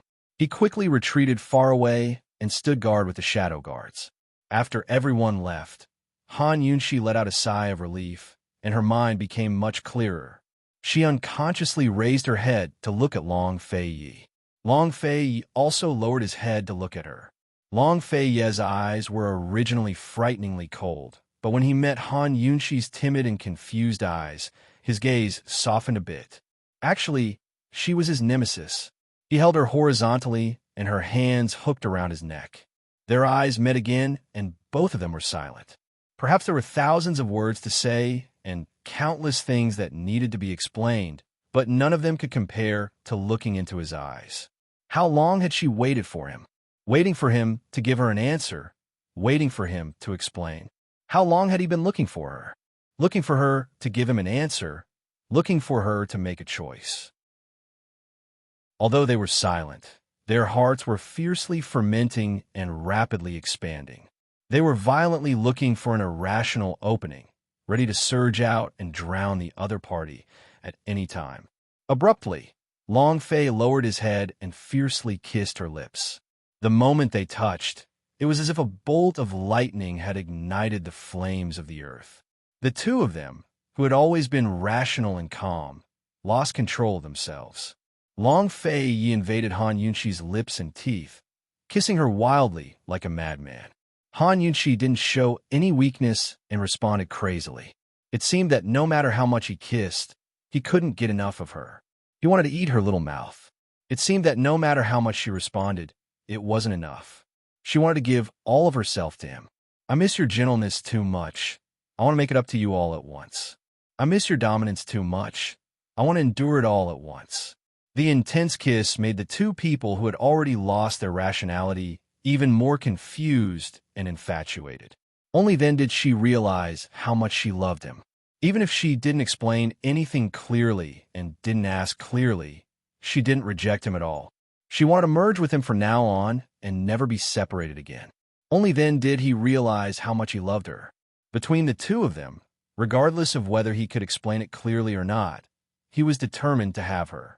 The two of them kissed so intensely that they couldn't breathe, but they still couldn't bear to let go. In the end, their lips and teeth touched, barely letting each other breathe. His heart was beating very fast, and her breathing was even more hurried. However, they still didn't say anything as they looked at each other. Only the sound of their panting teased each other's sensitive nerves. After a moment of silence, Long Fei couldn't control himself anymore. He couldn't wait any longer. He sealed her lips once and drove straight in. It was like a demand. No matter how much he kissed, he couldn't be satisfied. Unlike her previous shy and reserved self, Han Yunxi threw caution to the wind. At this moment, there was only one thought in her mind, and that was to obey him, accept him, let him be, love him, and give him. Long Fei kissed her intensely as he carried her towards the carriage. When Han Yunxi was carried into the carriage and saw the familiar scene, she instantly sobered up a little. How many times had she accompanied him on long journeys? How many times had she slept in his arms in this car? How many times had she accompanied him on trips? How many times had she accidentally stirred up his thoughts in this car? How many times had he stopped abruptly, causing her to wake up in an instant, feeling humiliated and confused? This time, she instantly sobered up, as if it had already become a habit. However, Long Fei didn't stop. He got into the carriage, pulled down the curtain, and immediately leaned over, trapping her under his body. That pair of dark eyes stared coldly at Han Yunxi, like a leopard staring at its prey, ready to devour it at any moment. Chapter 840. At this moment, compared to Long Fei, Han Yunxi was more rational. She could clearly see the lust in his eyes. It was familiar, yet strange to her. She had seen it before, but had never experienced it before. His deep, dark eyes were different from the ones before, but Han Yunxi couldn't tell what was different about them. She only felt that Long Fei was such a cold person, but his eyes were dyed with the color of QY. He was really charming, really charming. He didn't need to do anything. His eyes were enough to stir up the deepest desire in her heart. She unconsciously called out softly. Her voice was so soft that it could melt a person's heart. She didn't need to do anything. Just a soft call was enough to break the last line of defense in his heart. Long Fei lowered his head. This time, he didn't stay on her lips for too long. Instead, he lingered all the way down her jade neck. Sometimes he pecked, sometimes he sucked, sometimes he nibbled all the way down. Han Yunxi remembered the last time he bullied her in the carriage. The worst time he bullied her was also like this. It was just at that time he broke her hands. This time, he broke her lips. He gradually lifted her clothes. Han Yunxi was already in pain from Long Fei's wet and hot kisses. Her mind was in a mess. However, Long Fei suddenly retreated at this time. She was too familiar with this feeling of being stopped. For 4 years, she never asked, but it didn't mean that she didn't care. There was nothing in front of her. She was instantly disappointed. Long Fei. She was about to get up, but she couldn't help but gasp. Long Fei, such a noble person, was actually lowering his head at her feet. Long Fei. Han Yunxi was trembling so much that she couldn't say the rest of her words. This was because Long Fei was kissing her ankle. He went all the way up, pecking her well-proportioned legs while taking off her underwear. Han Yunxi's body was only left with a touch of wine red. It couldn't cover her beauty at all. Her face was already flushed red, and she was completely awake. Faced with Long Fei's domineering gaze, she subconsciously covered her face with both hands. Just as she was about to speak, who knew that Long Fei would suddenly pull away her last cover? Ecstasy. At this moment, the sachet was secretly opened, the gauze belt lightly parted. Long Fei was stunned. His eyes were wide open. In fact, he had seen this graceful body several times before, but this was the first time he saw it at such a close distance. He was so overbearing that he was shameless. He stared fixedly at every part of her beauty, from bottom to top, not letting a single spot go. Even if it was the most hidden place, he did not avoid it and looked at it as if it was a matter of course. It was as if he was checking to see if she was in good condition or admiring her beauty. He was carefully inspecting all of his belongings. Han Yunxi was embarrassed and annoyed when she saw his domineering gaze. Her snow-white skin was covered with a layer of pink. She didn't know how attractive she was at this moment. Long Fei Yi had already completely fallen for her. At this moment, he was staring at her proud curves. His gaze was so deep that she couldn't see what he was thinking. But what else could he be thinking? She covered herself with both hands in embarrassment. Long Fei Yi, that's enough. Not enough. His voice was deep and hoarse. This was the first sentence of their second negotiation. Han Yunxi would never forget it for the rest of her life. Because after this, every time Long Fei Yi bullied her, they had to stage this conversation. Long Fei Yi, that's enough. Not enough. They hadn't even started. How could it be enough? She didn't know how much he had endured for the past 4 years for the sake of the lust bite power. Long Fei Yi's body immediately stuck close to her. Han Yunxi couldn't help but scream. She didn't know why she couldn't help it. Long Fei Yi seemed to like her reaction very much. He removed all his barriers and hugged her even tighter. This time, without the obstruction of clothes, the contact was so real. Han Yunxi couldn't take it anymore. She grabbed his shoulders tightly and glared at him. Long Fei Yi, I hate you. I hate you. Let go of me. He looked down. His eyes, which had been completely blinded by lust, suddenly became especially clear and soft. It was as if the bottom of the lake could be seen clearly. He asked softly why. Han Yunxi, who was embarrassed and annoyed, suddenly wanted to cry when she saw Long Fei Yi like this. She suddenly realized that this man didn't lose his rationality because of lust. All his domineering and bad behavior just now was serious. How could such a man use her and lie to her? Because I have a question to ask you, Han Yunxi answered in a choked voice. This answer was incongruous, but he didn't hesitate to answer her. I won't. His reply was also baffling, but she could understand what he meant. His reaction meant that he must have received Shun Jueming's letter and found out about the problem she'd left behind Long Zun's retainer. Long Fei Yi, if I wasn't the princess of Western Qin, would you still like me? His answer was I won't. Han Yunxi suddenly felt powerless. She allowed him to eat her fruit, his pride pressing against her softness. She remained indifferent and closed her eyes. Scram! Unexpectedly, Long Fei Yi didn't hesitate to attack the root of the problem. Han Yunxi cried out in pain. Long Fei Yi bent down to her ear and used the world's most gentle voice to comfort her. Yunxi, what do you think we should do?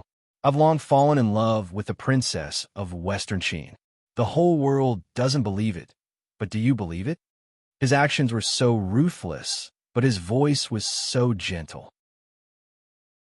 At this moment, this impact, this sentence, she would never forget it for the rest of her life.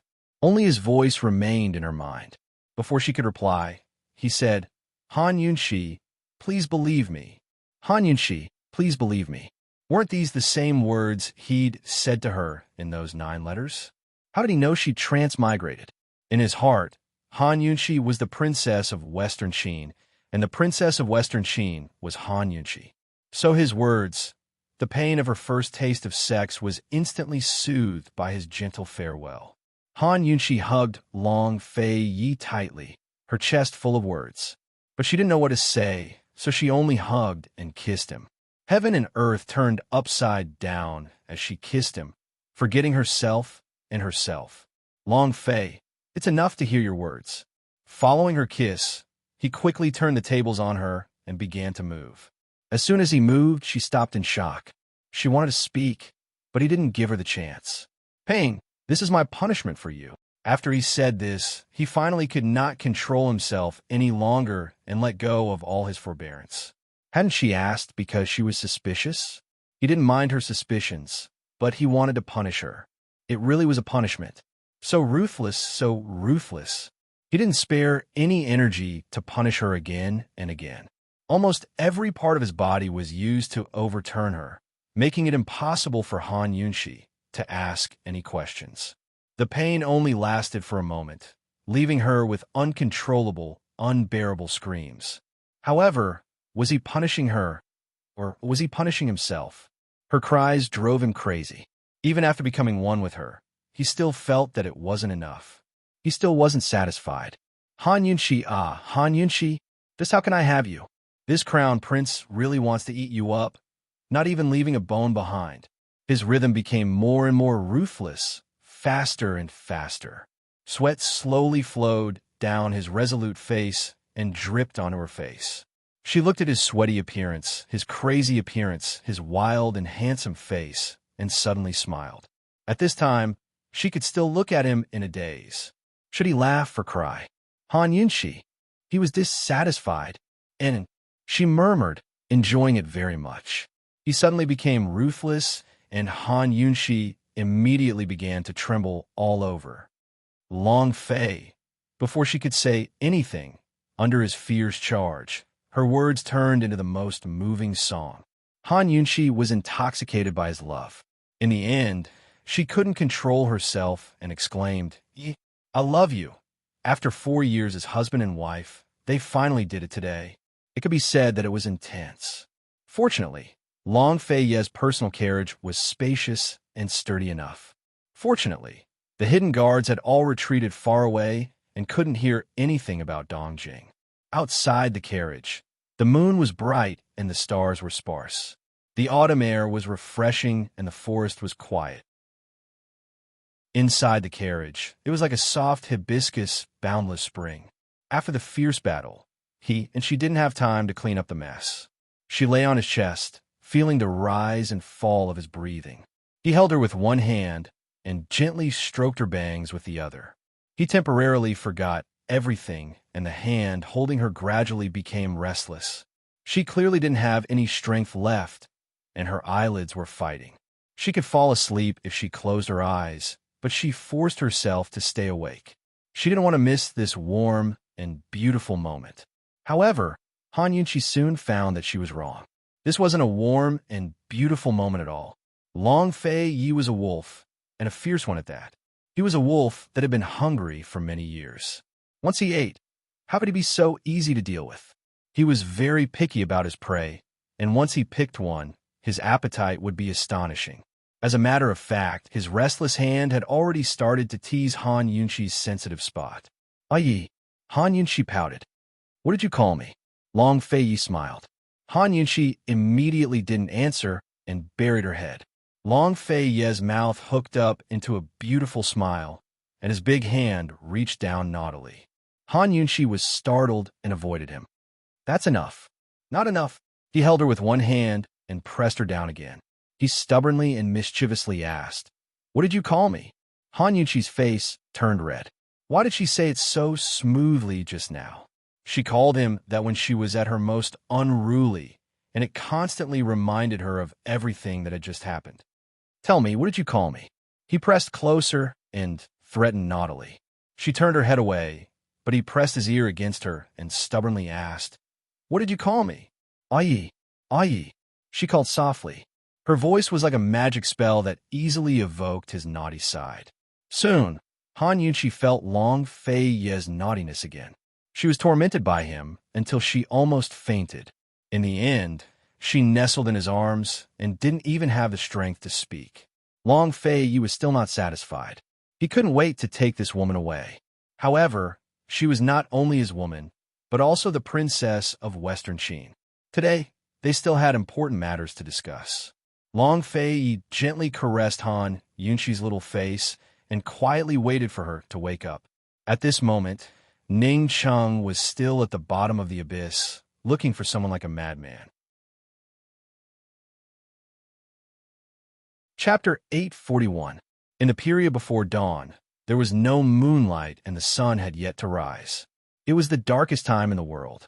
At this moment, it was also the darkest time in Ning Cheng's life. Under the abyss, the vegetation was lush and the terrain was rugged.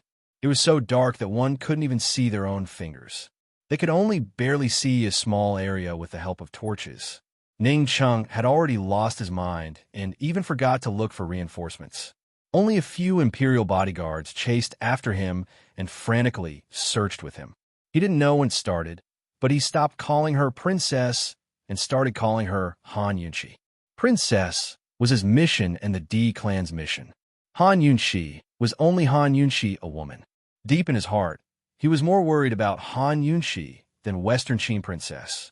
Perhaps, after a while, when the sun rose, Ning Chung would wake up a bit and call for reinforcements. He would find an exit from the abyss and detour to the back of the mountain. However, at that time, he definitely wouldn't be able to see Han Yunshi. This was because at this time, Han Yunshi was already in Long Fei Ye's carriage, heading all the way to the mountain forest in the south. This abyss was the border between the two armies. Ning Chung might not be able to cross this abyss, let alone chase to the south. Uncle Gao drove the carriage, accompanied by the Shadow Guard. No one knew what happened last night, let alone where His Highness the Crown Prince was taking the Western Qin princess.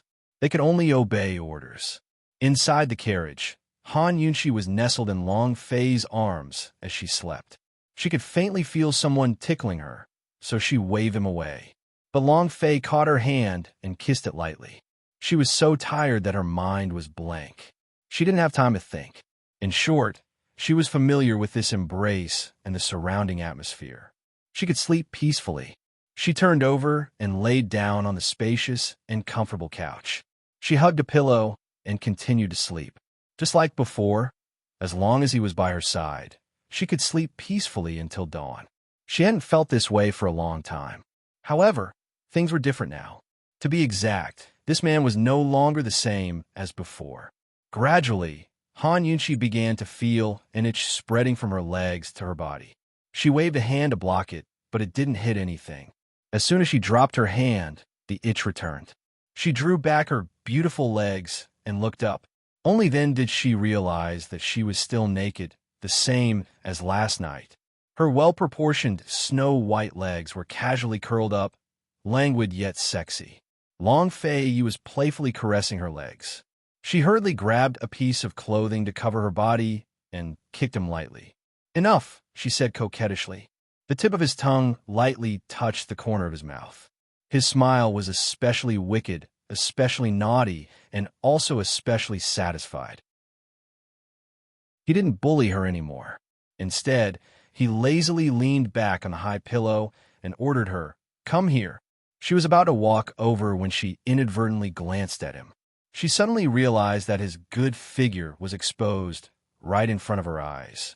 After that casual glance, she couldn't control her eyes anymore. Last night, when they had sex, she was too mesmerized and didn't realize that this guy's body was so good. It was full of wild sexiness and power. Any random line was enough to make one's imagination run wild. Sensing Han Yunshi's gaze, Long Fei raised his eyebrows and looked at her disdainfully. "Is that enough? Was that enough?" Han Yunshi hurriedly avoided his gaze and threw his robe over. "Long Fei, I have something important to tell you." If the people from the Eastern and Western Qin camps knew that the two of them had negotiated like this, both sides would probably vomit blood and die. Han Yunshi didn't dare to imagine the consequences. Right now, she didn't care whether Ning Chung would find her, nor did she care about the negotiations. It wasn't easy to talk to Long Fei alone, so she had to tell him everything. The Wind Clan schemes, Gu Biyue's whereabouts, Gu's interrogation of Bai Yuqiao, and so on. Although Long Fei had guessed the Wind Clan schemes, he didn't know the whole story. Moreover, Long Fei must have some information she didn't know either. Exchanging information and plotting how to deal with the Wind Clan was the most important thing right now. Long Fei. Han Yunshi had hardly called out his name when Long Fei suddenly leaned over and pressed a kiss against her lips, cutting her off. "Be good, don't worry about anything. Stay with me for a bit, all right?" His voice was low. "Yunshi, I really missed you. Stay with me for a bit longer." Unlike last night's stormy weather, he spread his arms and gently pulled her into his embrace. His gentleness made her wonder if last night's domineering, unyielding, and ruthless attitude had all been a dream. She couldn't refuse him when he was domineering. She couldn't resist him when he was gentle. She wrapped her arms around him and hugged him tightly, wishing she could bury herself in his embrace and become one with him. She asked, "Yi, how long is a moment?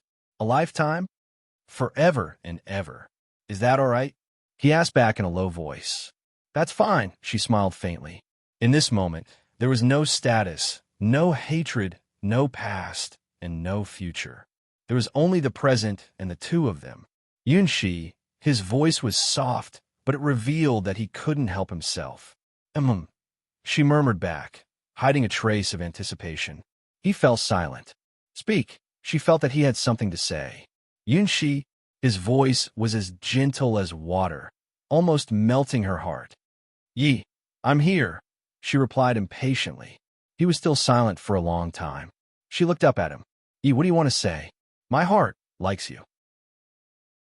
He looked into her eyes and suddenly said it. Han Yunshi wasn't listening carefully. How could this guy be like this? He's always done things without words, but now he's confessing like this. What? Han Yunshi grew anxious. She had to listen carefully, word for word. She couldn't let him say it so easily. The domineering Long Fei actually felt a little embarrassed.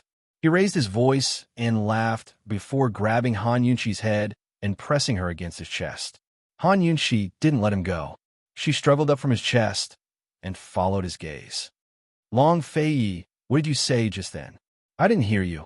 Heavens, this guy actually knows how to be embarrassed? Why wasn't he embarrassed last night? Why didn't he feel embarrassed just then? He's so wild in his actions, but he's embarrassed in his words? Long Fei avoided Han Yunshi's gaze again and again, but his arms still encircled her in his embrace. He allowed her to make a fuss, but didn't say a word. Occasionally, he couldn't help but laugh. "Long Fei, you're not going to say it, are you?" She began to compete, even calling out his full name. Long Fei's smile widened, but he still didn't speak. Han Yunshi didn't give up. She struggled free of his arms and circled them around his neck. "Long Fei, are you going to say it or not?" Han Yunshi was using a lot of strength, but Long Fei still turned his head away. He didn't look at her, leaving her with the side of his handsome face. "Long Fei, I'll ask you one last time. Are you going to say it or not?"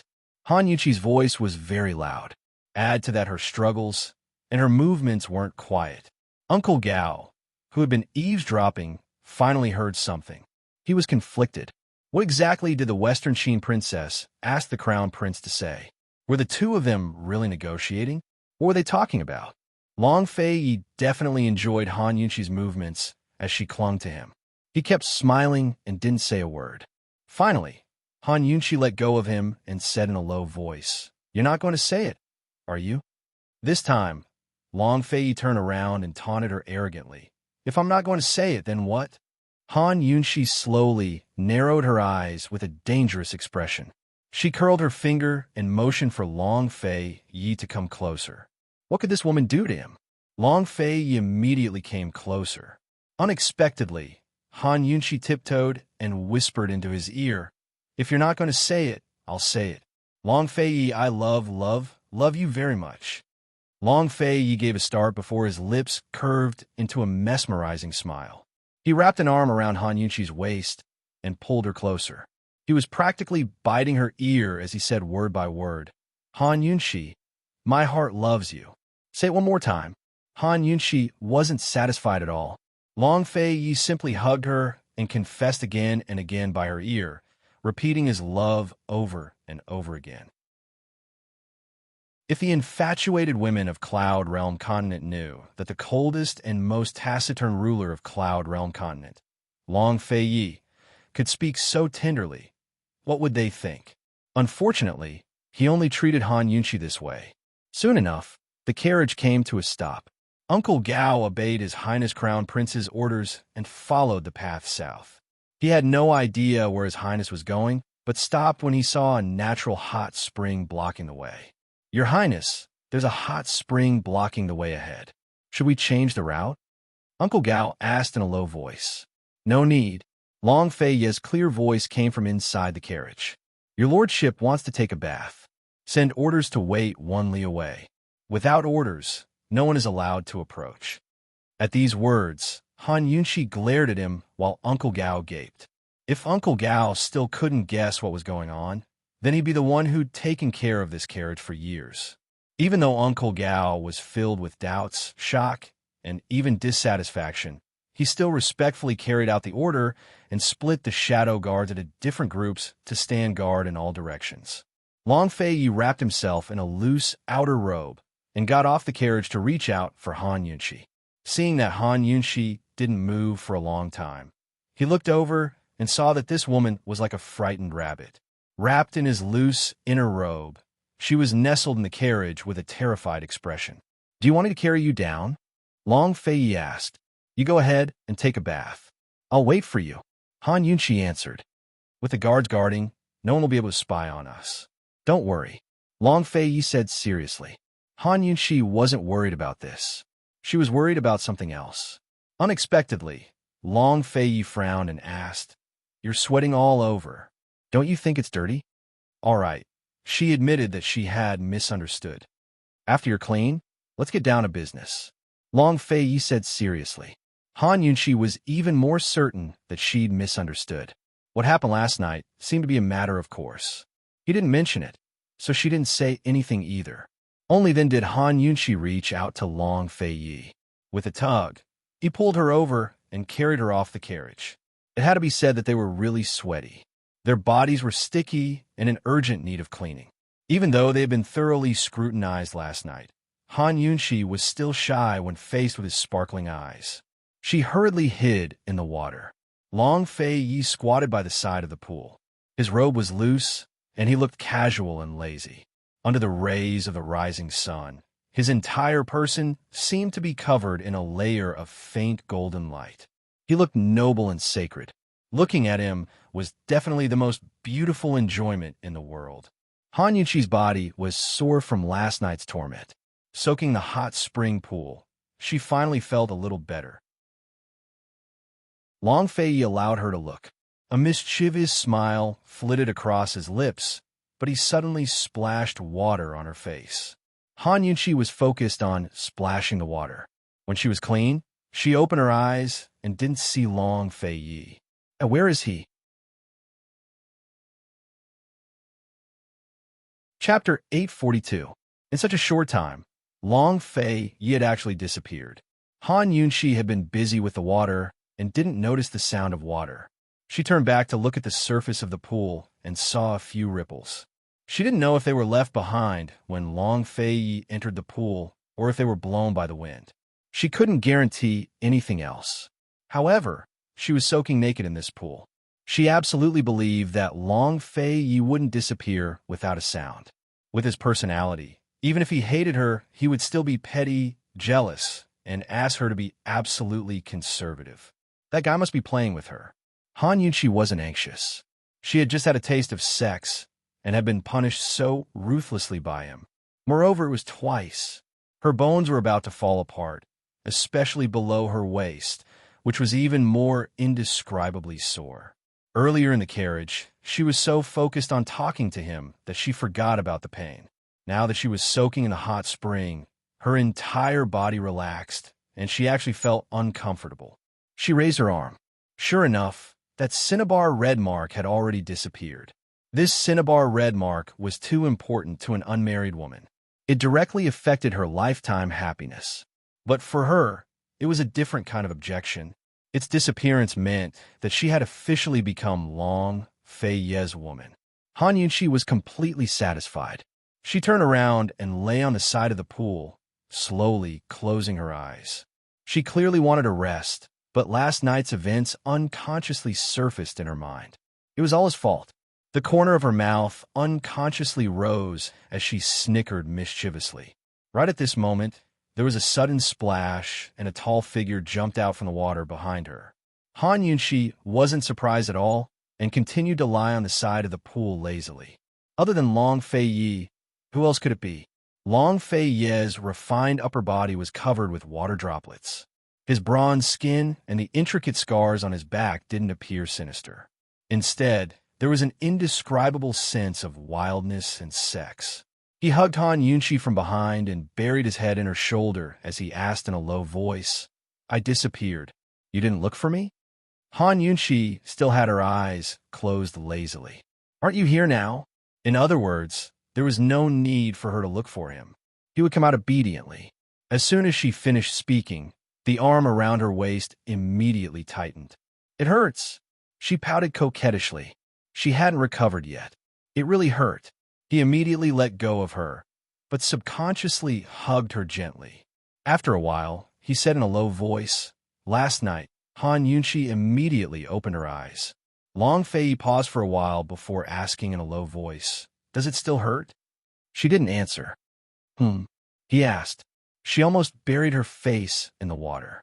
"Long Fei, please don't ask about the bad things you've done, okay?" Seeing that she was silent, he was a little anxious. Does it still hurt? Wasn't it his first time having sex? If he was familiar with it, wouldn't that mean he had a lot of experience? Even if he could control this continent, this world, he could not control his impulses towards this woman. He was young and full of brute force. How could he know the severity of the situation? Does it hurt a lot? Let me take a look. Long Fei said seriously. Han Yunxi's face immediately flushed red. Even her ears were completely red. Long Fei, you bastard. Are you sure you're not teasing me? That's really enough. Han Yunxi had no choice but to speak up. She turned to look at him. I'm lying to you. It doesn't hurt anymore. If she were to answer him truthfully, who knew what shocking things he would do? She really couldn't take it. However, Han Yunxi soon realized that even if she were to lie, the consequences were unbearable, because Long Fei soon forced her to the shore and suddenly pressed against her. If last night was to punish and torture her, then today was to submit to her and serve her. Unlike last night's ruthlessness and rudeness, Long Fei was especially gentle at this moment. After having a taste, he knew the severity of this woman. The water was as high as their hearts, and all of his actions were hidden under the water. His large hands caressed all the places he yearned for, teasing Han Yunxi until she was obedient. She didn't complain at all about being cheated and even unconsciously took the initiative to invite him.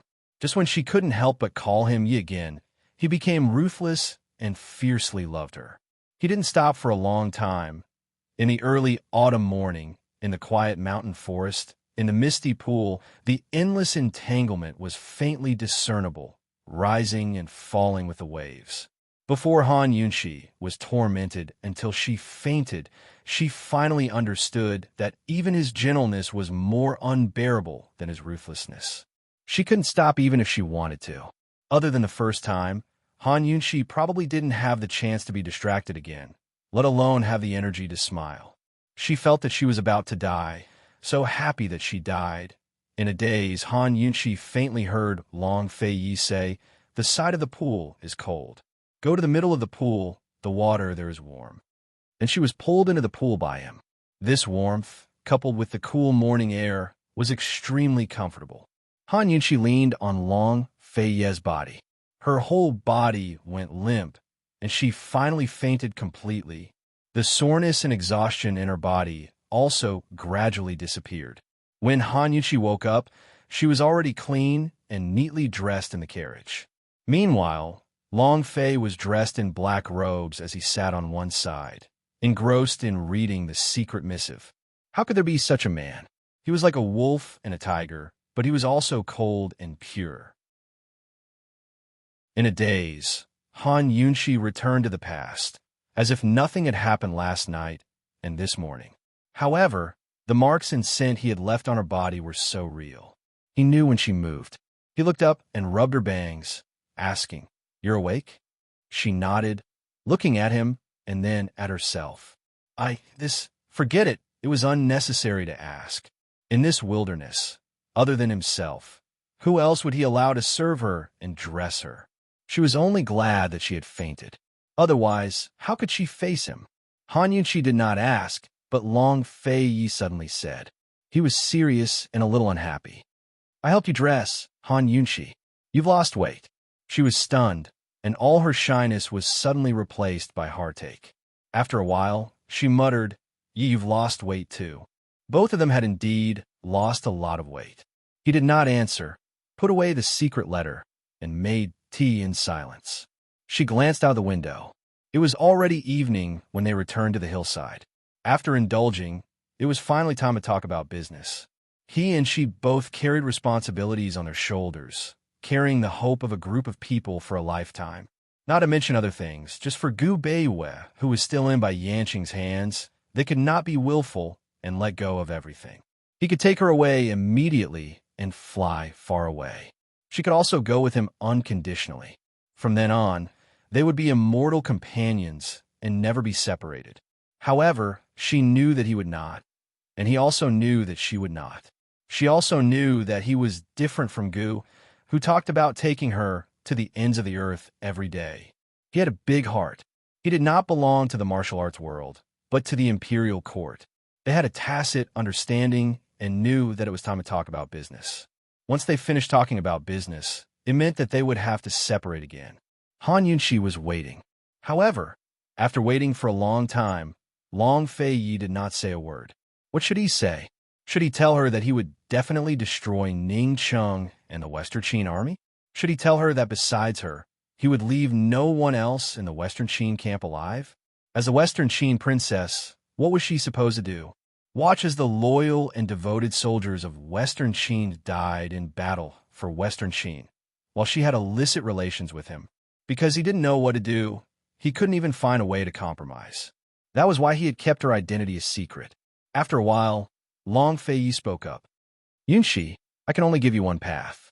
Speak. Han Yunxi was very calm. The Western Qin princess fell into the abyss and has been missing ever since. You're my servant girl. If you agree, I'll take you away right now. Long Fei Yi finished, then added in a rush. I promise you that I'll never have an empress or concubine.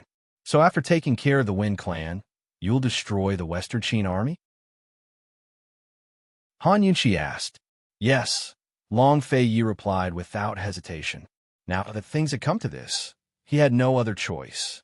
If Han Yunxi faked her death and hid her identity by his side, at least she wouldn't be criticized by the world. Yi, did you kill Mute Granny? Han Yunxi needed a clear answer. I didn't. Long Fei Yi explained after denying it. She committed suicide at the hidden pavilion. Like me, she didn't want your identity to be known. Also, Gu Beiwei. Long Fei Yi told Han Yunxi about his agreement with Gu Beiwei and their cooperation, including how he pretended to send Bailey Mingxiang to Celestial Mountain to deceive by Yanqing. Han Yunxi was stunned. Only now did she realize that Long Fei Yi was only with her in name because of the lustbite energy. Han Yunxi also told Long Fei Yi how she'd exposed by Yanqing. Both of them were honest about everything, but they still couldn't solve the problem between them. Han Yunxi thought that if Long Fei Yi had told her everything earlier, she would have given up her identity as Western Qin's princess and chosen him without hesitation. But now, she admitted that she couldn't do it. She felt guilty. Although she wasn't the real princess of Western Qin, she had this identity, which gave the D clan hope. She couldn't forget the sacrifices of the D clan, Ning and Ning Jing, Ning Cheng. At this moment, Ning Cheng must still be looking for her. She would feel guilty for the rest of her life. And back then, didn't Long Fei Yi hide it again and again to avoid her responsibility and the condemnation of her conscience? It's fine if you lie to me forever, but now, I can't do it. Han Yunxi said lightly. Then you can go, Long Fei replied. I'm not leaving. Han Yunxi blurted out. Long Fei Yi knew that she couldn't leave. If she really hated him because of his identity, how could she allow him to bully her like that? Not leaving, not leaving. I don't want to leave, she muttered and hugged him tightly. Then don't leave. Long Fei Yi also hugged her tightly. He was about to order Uncle Gao to leave when Han Yunxi stopped him. Yi, if I'm not the princess of Western Qin, can you not be the East Qin crown prince? I can't. Long Fei Yi answered without hesitation. She smiled bitterly. Seeing her smile, he also smiled bitterly. What should they do to be together in a proper way? The two of them hugged each other silently. At this moment, the Shadow Guard came to report. Your Highness, Ning Cheng has come and said that he must see you. Chapter 843. Ning Cheng was not an idiot. Since he could not find Han Yunxi, once he calmed down, he would definitely think of Long Fei Yi. After all, the guards had seen Long Fei Yi chase into the abyss. The Shadow Guard's report made Han Yunshi's originally warm eyes turn cold and filled with displeasure. Putting aside the grudges between Eastern and Western Qin, Ning Cheng had ripped off Han Yunshi's clothes and peeked at Han Yunshi's birthmark. He still had not settled this matter with him. If it wasn't for the Dark Wind clan's plot, perhaps even Han Yunshi would not have been able to stop Long Fei Yi. Long Fei Yi would have already challenged Ning Cheng to a duel. At this time of annoyance, Ning Cheng's arrival was definitely hitting the tip of the spear. Tell him that Western Qin's princess is currently negotiating with this king. There's nothing for him to do. Long Fei Yi said. Han Yunshi did not know whether to laugh or cry, but she did not stop him. In that instant, she suddenly thought of something. She indeed needed to have a good talk with Long Fei Yi. She believed that Long Fei Yi's Shadow Guard could still stop Ning Cheng. What are you laughing at? Long Fei Yi asked in a displeased voice. Didn't you say you couldn't do it? Didn't you want me to leave? I'll just leave with Ning Cheng. From now on, you're the East Qin Crown Prince, and I am Western Qin's princess. Let's meet again on the battlefield. As Han Yunshi spoke, she really rose to leave, but Long Fei scooped her up and pressed her against his chest. Without a word, he kissed her. More accurately speaking, it wasn't a kiss, but a nibble on her lips. Han Yunshi, my angry words, are you serious? My true words, you've forgotten them. Long Fei Yi gave a cold laugh. True words. What an exchange for the country? She remembered it clearly. This was directed at Jun Yixia. At that time, she didn't even know that the high and mighty Duke of Qin liked her, a lowly daughter of the Han family. All right, let's go now. We should all conceal our identities and stay away from all of this, Han Yunshi said seriously. I'll take you to Mount Tianshan. If you dare to go there now, you can do it before the snow closes the road. I won't go down the mountain. Long Fei Yi was also serious. As she spoke, she pulled Han Yunshi to get off the carriage. However, Han Yunshi still stopped him. She knew that even if he was willing, he might not feel at ease. Just like how she might not feel at ease even if she was willing. They would either not be together, or if they were together, they would be free and unrestrained, loving each other in a grand and spectacular manner. Han Yunshi held Long Fei Yi's hand and interlocked her fingers with his. I have something to ask you. It's very important. Speak. He didn't let go. Yi, you said before that the East, Western Qin imperial family joined hands to fight the flood at Shajiang that year. Was that the cause of the civil war? Han Yunshi asked seriously. She really had no other way. There was no way to resolve the hatred. She could only search for all possibilities from the source of the hatred. She remembered Ning Un and Long Fei Yi's statements. There was a huge discrepancy. When she was at her wit's end, she also had an extravagant hope that this hatred could be resolved from the source. Perhaps it wasn't because of their respective positions that they clung to. Perhaps there really was a misunderstanding in this hatred. For so many years, no one had been able to gain the trust of both the East and Western Qin imperial families. Han Yunshi was the first to make both sides speak the truth. Yes, Long Fei Yi answered. Did you lie to me? Yi, I want to know the truth. Han Yunshi looked seriously into Long Fei Yi's eyes. I didn't lie to you about this. Long Fei Yi said seriously. In the past, East, West Qin, and Western Qin imperial family had joined hands to fight against each other. They spread rumors that the East Qin Crown Prince was the reincarnation of a star of calamity who would bring endless disasters to Cloud Realm Continent. Back then, the East Qin Emperor was sickly and weak. The Crown Prince was about to ascend the throne, but Western Qin's rumors were used by the East Qin imperial princes. After the emperor passed away, a power struggle broke out and the court became unstable. Western Qin seized the chance to start a war. Is that true? Han Yunshi asked again. Long Fei Yi immediately knitted his brows. Han Yunshi quickly explained, I wanted to confirm it, because I heard that it wasn't the truth. Ning Cheng told you the truth? Long Fei Yi asked. It wasn't Ning Cheng, but Ning and Han Yunshi knew that Long Fei Yi was full of enmity towards the D clan, so she quickly explained, Yi, do you think they'd lie to me? Han Yunshi had already told Long Fei Yi about her situation with the D clan. At the very least, Ning Chung and Ning entrusted her immensely. What did Ningen say? Long Fei Yi finally relented. Perhaps Han Yunxi was the only one who could get him to back down. No one else would ever be able to do it. Do you know about the iron mine in the middle reaches of Sandy River? Han Yunxi asked. I do. The mine belonged to East Qin and was owned by the crown prince at the time. Long Fei Yi thought back a bit, then added, if they wanted to protect the mine, they'd have to destroy the dam and sacrifice the people downstream. Back then, the Black Clan's army was in charge of the dam. Crown Prince Wu ordered the Black Clan to transport as much of the mine as possible before the river flooded. When Long Fei Yi said this, Han Yunxi's heart skipped a beat, but she didn't interrupt him and continued to listen to him. Long Fei Yi continued. When the Black Clan's army was transporting the iron mine, the Wind Clan's army that was loyal to Western Qin suddenly attacked the Black Clan's army and stole the iron mine. The Black Clan's army resisted. At that time, the East Qin imperial family was fighting fiercely for the throne, so the Western Qin imperial family took this opportunity to start a war. Wind Clan, Black Clan. Han Yunxi shook her head and muttered, Yi, I heard that East Qin ordered the Black Clan's army to destroy the dam to protect the iron mine. Western Qin sent the Wind Clan's army to stop them. The two imperial families started a civil war, and the Black Clan's army destroyed East Qin. Long Fei Yi sneered without saying anything. Destroy the dam? Do you know how many mermaid soldiers the Mermaid Clan sacrificed to protect the dam? How could East Qin destroy the dam? What a joke. But Ningen has no reason to lie to me. Han Yunxi seriously said.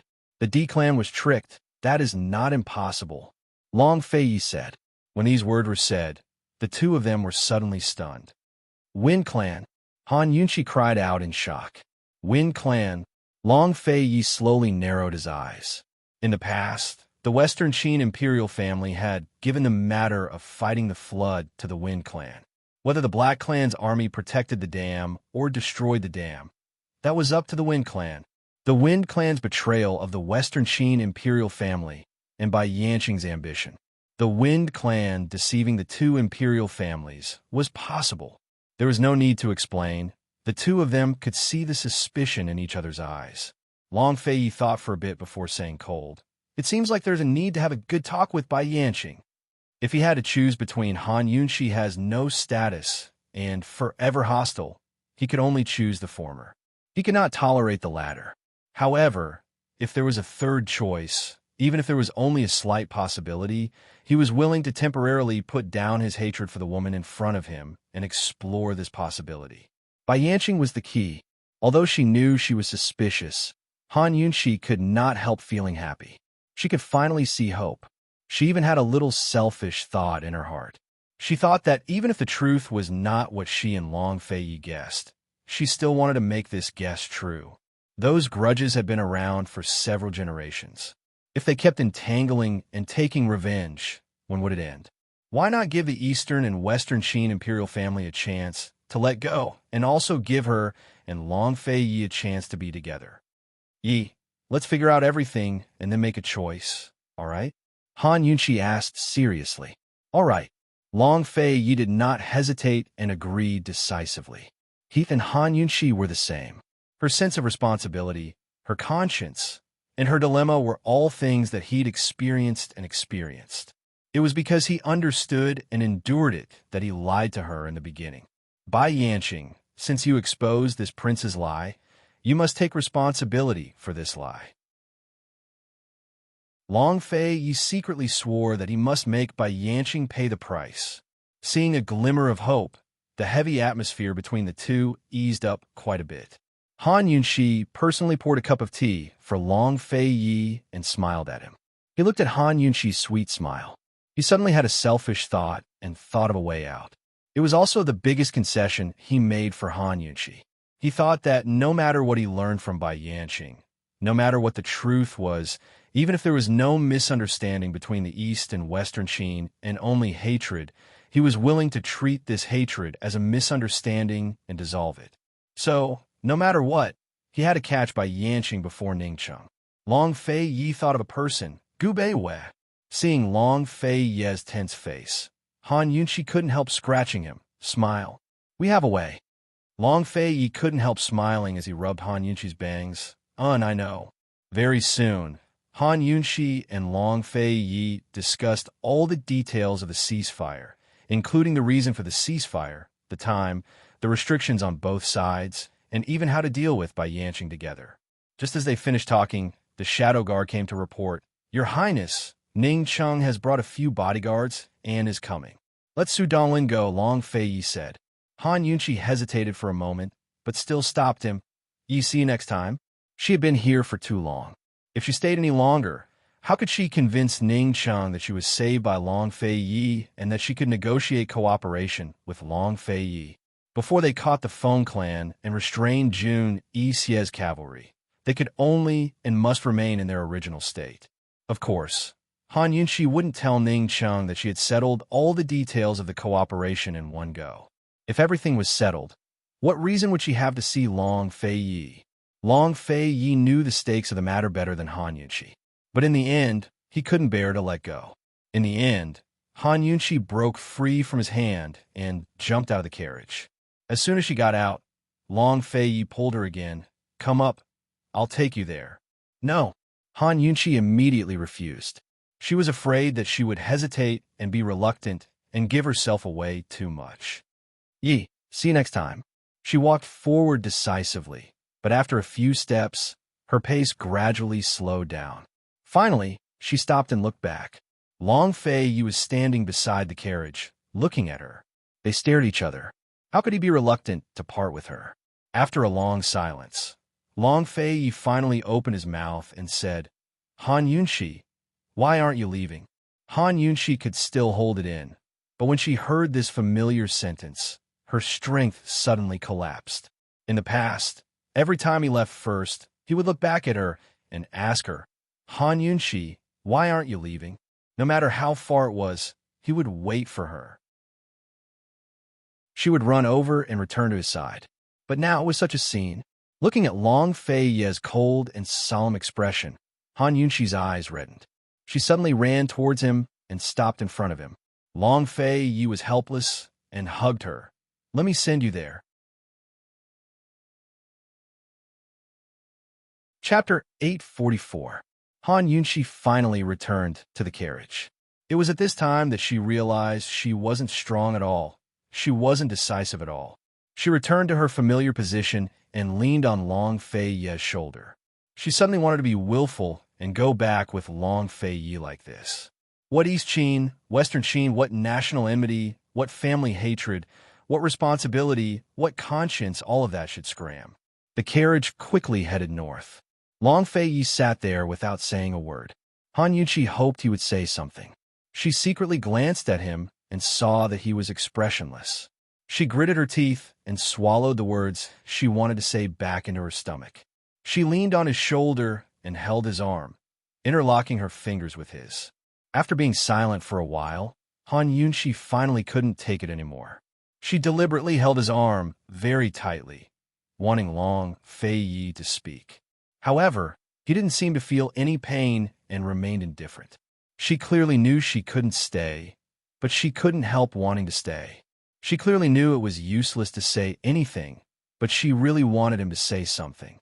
Even if it was just to coax her, it would be fine. She had never been this dependent and unwilling to part with him. Uncomfortable. Long Fei, are you really stupid or are you pretending to be stupid? It was only a short journey from this mountain to the border between the two armies. Long Fei, could it be he was planning to remain silent until they separated? Although she wouldn't tell Ning Cheng that they had already discussed the cooperation and that they still had many opportunities to continue negotiating, how could it be that easy to get rid of the people on both sides? Han Yunqi was depressed. She looked up at Long Fei, but Long Fei was still expressionless. He looked forward and didn't even look at her. She used her strength and tightly held his fingers. She was so tight that she hurt, but Long Fei didn't feel any pain or itch. Han Yunqi was about to cry. AI, this fellow was even more ruthless than her. If she couldn't do it, she shouldn't have any thoughts. When she couldn't be willful, she shouldn't let her emotions run wild. How could everything go according to one's wishes all the time? Han Yunqi comforted herself and gradually let go of Long Fei-Ye's hand. Long Fei-Ye did not hold her hand again, nor did he look at her. After a short while, the carriage stopped. Before they got out of the car, they heard Ning Cheng's voice. Long Fei-Ye, is the princess of Western Qin in your hands? Long Fei-Ye, hand him over. Otherwise, I won't hold back. With Ning Cheng's voice, he was probably going crazy. Han Yunqi felt helpless. Just as she was about to get out of the car, Long Fei-Ye suddenly stopped her. If you don't want to leave, then stay here. Han Yunqi looked at him in shock. Long Fei-Ye didn't explain anything. He pushed her back and then got off the carriage, leaving Han Yunqi sitting in the carriage, her heart beating faster. What did he mean? As soon as Long Fei-Ye got out of the carriage, Ning Cheng grew even more agitated. Long Fei-Ye, the princess fell into the abyss. You chased her down before I did, so she must be in your hands. Hand her over immediately, or else. Before Ning Cheng could finish, Long Fei-Ye cut him off. Otherwise what? Do you think your Ning clan troops can contend against your lordship with your current strength? Don't blame your lordship for not reminding you, but there are 10 great clans in Tianning who are very dissatisfied with your Ning clan and Cloud Realm Trade Consortium. Ning Cheng narrowed his eyes at these words. So the princess really is in your hands. What do you want? Ning Cheng had long been on guard against Long Fei-Ye's warning. Although Long Fei-Ye had been the one to propose a truce, Ning Cheng was still at a disadvantage in terms of strength. If the Ning clan troops didn't have the red coat cannons, Long Fei-Ye's troops would probably be marching all the way to the capital by now. The Ning clan had the red coat cannons, but Long Fei-Ye had the power of the Jianghu. Ning Cheng had suffered losses at the hands of the Jianghu before. They wouldn't directly participate in the war, but would bring him all sorts of inconveniences, troubles, and obstacles. Now, that Long Fei-Ye was in control of Celestial Mountain, he was in control of the Jianghu as well. As soon as Long Fei-Ye used the power of the Jianghu, the consequences would be even more severe than Duanmu Yao's. In other words, Ning Cheng wanted a truce even more than Long Fei-Ye. This crown prince can agree to a truce and work with you against the Wen clan, but Han Yunqi must remain in my camp as a hostage. As soon as Long Fei-Ye finished speaking, Han Yunqi's heart skipped a beat. She finally understood why Long Fei-Ye had been so indifferent earlier. It turned out that he had been silently planning this. Hostage? Only he could think of such a thing, and only he dared to bring it up. He was clearly the one who had taken the initiative to negotiate a truce, all right? Impossible. Ning Cheng's voice was terrifyingly cold. Long Fei-Ye, hand over the princess immediately, or we'll meet on the battlefield. Someone come, inform Bailey Yuan Long to prepare for battle. After speaking, he got into the carriage and casually ordered, Uncle Gao, let's go back. He was already sitting next to her, but Han Yunqi was still in a daze. If last night's tenderness was like a beautiful dream, then at this moment, she felt that everything in front of her was like a dream, an inconceivable dream. She looked at Long Fei-Ye's domineering figure, cold side profile, and indifferent eyes. She was so moved that she didn't know what to say. Women, sometimes they were just this stupid. They didn't care whether things would succeed or not, whether it was realistic or not. All they needed was a man's attitude. Thus, women would often judge a man based on his attitude, rather than his true strength or ability to act. Even someone as intelligent and calm as Han Yunqi was more or less like this. How could they really start a war? If they really started a war, wouldn't all their efforts be in vain? Long Fei-Ye's attitude was enough. However, Long Fei-Ye wasn't a man good at expressing his attitude. He was more of a man of action. At this moment, he wasn't expressing his attitude. He was taking action. Uncle Gao really started the carriage to leave. Han Yunqi was shocked. Long Fei-Ye, you dare. Ning Cheng couldn't believe it. He was about to give chase when the shadow guards flew over to block his path. Very quickly, Ning Cheng and the shadow guards began a fight. As soon as Ning Cheng took out the pear blossom rain needles, Su Donglin's eyes flashed with a complicated look. He motioned for everyone to retreat. Ning Cheng took the chance to chase up to the carriage and aimed the pear blossom rain needles at the carriage. Long Fei Yi, hand over the princess. Ning Chung roared. Long Fei Yi didn't even get out of the carriage. Instead, he remained cold and replied, 2 months. In 2 months, this crown prince will flatten Tianning and destroy your Ning clan army. Ning Chung cut him off coldly. What awaits you will be Jun Yi Xie's 100,000 cavalry. If Long Fei Yi really destroyed the Ning clan army, wouldn't the Northern Dynasty's emperors be on guard against him? In 2 months, Jun Yi Xie's 100,000 cavalry would all arrive. Long Fei Yi laughed coldly. Ning Chung, you're a smart man. Do you think the Northern Dynasty's emperors will choose to trust Jun Yi Xie's sincerity or this prince's truce agreement? These words stunned Ning Chung as if he'd been hit in the head. That's right. Long Fei Yi still had a choice. He could lead his troops north to conquer Tianning while signing a truce agreement with the Northern Dynasty's emperors. This way, the Northern Dynasty's emperors wouldn't have to worry about the rear and could truly suppress Jun Yi Xie. In other words, Long Fei Yi could stop fighting with the Ning clan troops and work together to deal with Jun Yi Xie. He could also work with Northern Li to deal with both the Ning clan troops and Jun Yi Xie. His Ning clan troops, on the other hand, would be in a passive position. They would be completely suppressed by Long Fei Yi. Long Fei Yi, don't forget, if you can work with Northern Li, so can my Western Qin. Ning Chung retorted coldly. Long Fei Yi laughed coldly. Ning Chung, why don't you take a gamble? It wasn't that Ning Chung didn't dare to gamble, but he knew he'd lose without a doubt. Han Yunqi had long told him that Long Fei Yi had many spies in Northern Li. The Long Fei Yi was the one behind the horse plague in Northern Li. He, on the other hand, had no advantage in Northern Li. Long Fei Yi had many choices. As for him, other than taking the risk and cooperating with the Feng clan, he could only be controlled by Long Fei Yi. Ning Chung finally hesitated. Long Fei Yi, I can't make this decision. I want to see the princess. In fact, this was their real negotiation. In public, Long Fei Yi should let Han Yunqi, the Western Qin princess, come forward. But in private, he wanted to kill Ning Chung. How could he let Han Yunqi show her face in public? It wasn't like Long Fei Yi hadn't used public power to avenge private wrongs. This is your D clan's choice, not Han Yunqi's. Long Fei Yi said, Ning Chung, you can give up the Western Qin princess. If you rely on the Feng clan, you can also show your sincerity and cooperate with this crown prince. Ning Chung was a smart person. He didn't need Long Fei Yi to explain. He understood the meaning of Long Fei Yi's words. He still had another option, which was to cooperate with the Wen clan.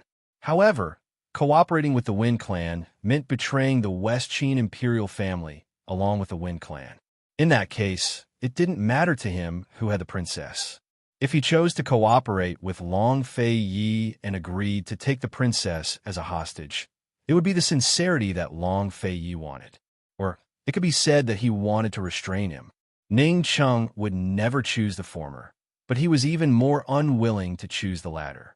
Coldly, he looked at the carriage, his right hand tightly holding the pearflower storm needles. He wanted to kill Long Fei Yi right now. However, he didn't have the courage to use the pearflower storm needles because he knew that Han Yunqi was in the carriage. In the end, Ning Chung knelt down on one knee and said loudly, Princess, you have made your choice. Please tell this subordinate. What should this subordinate do? Han Yunqi didn't have time to feel the surprise that Long Fei Yi gave her. Her heart was blocked. Although Long Fei Yi stopped her, she still got out of the carriage.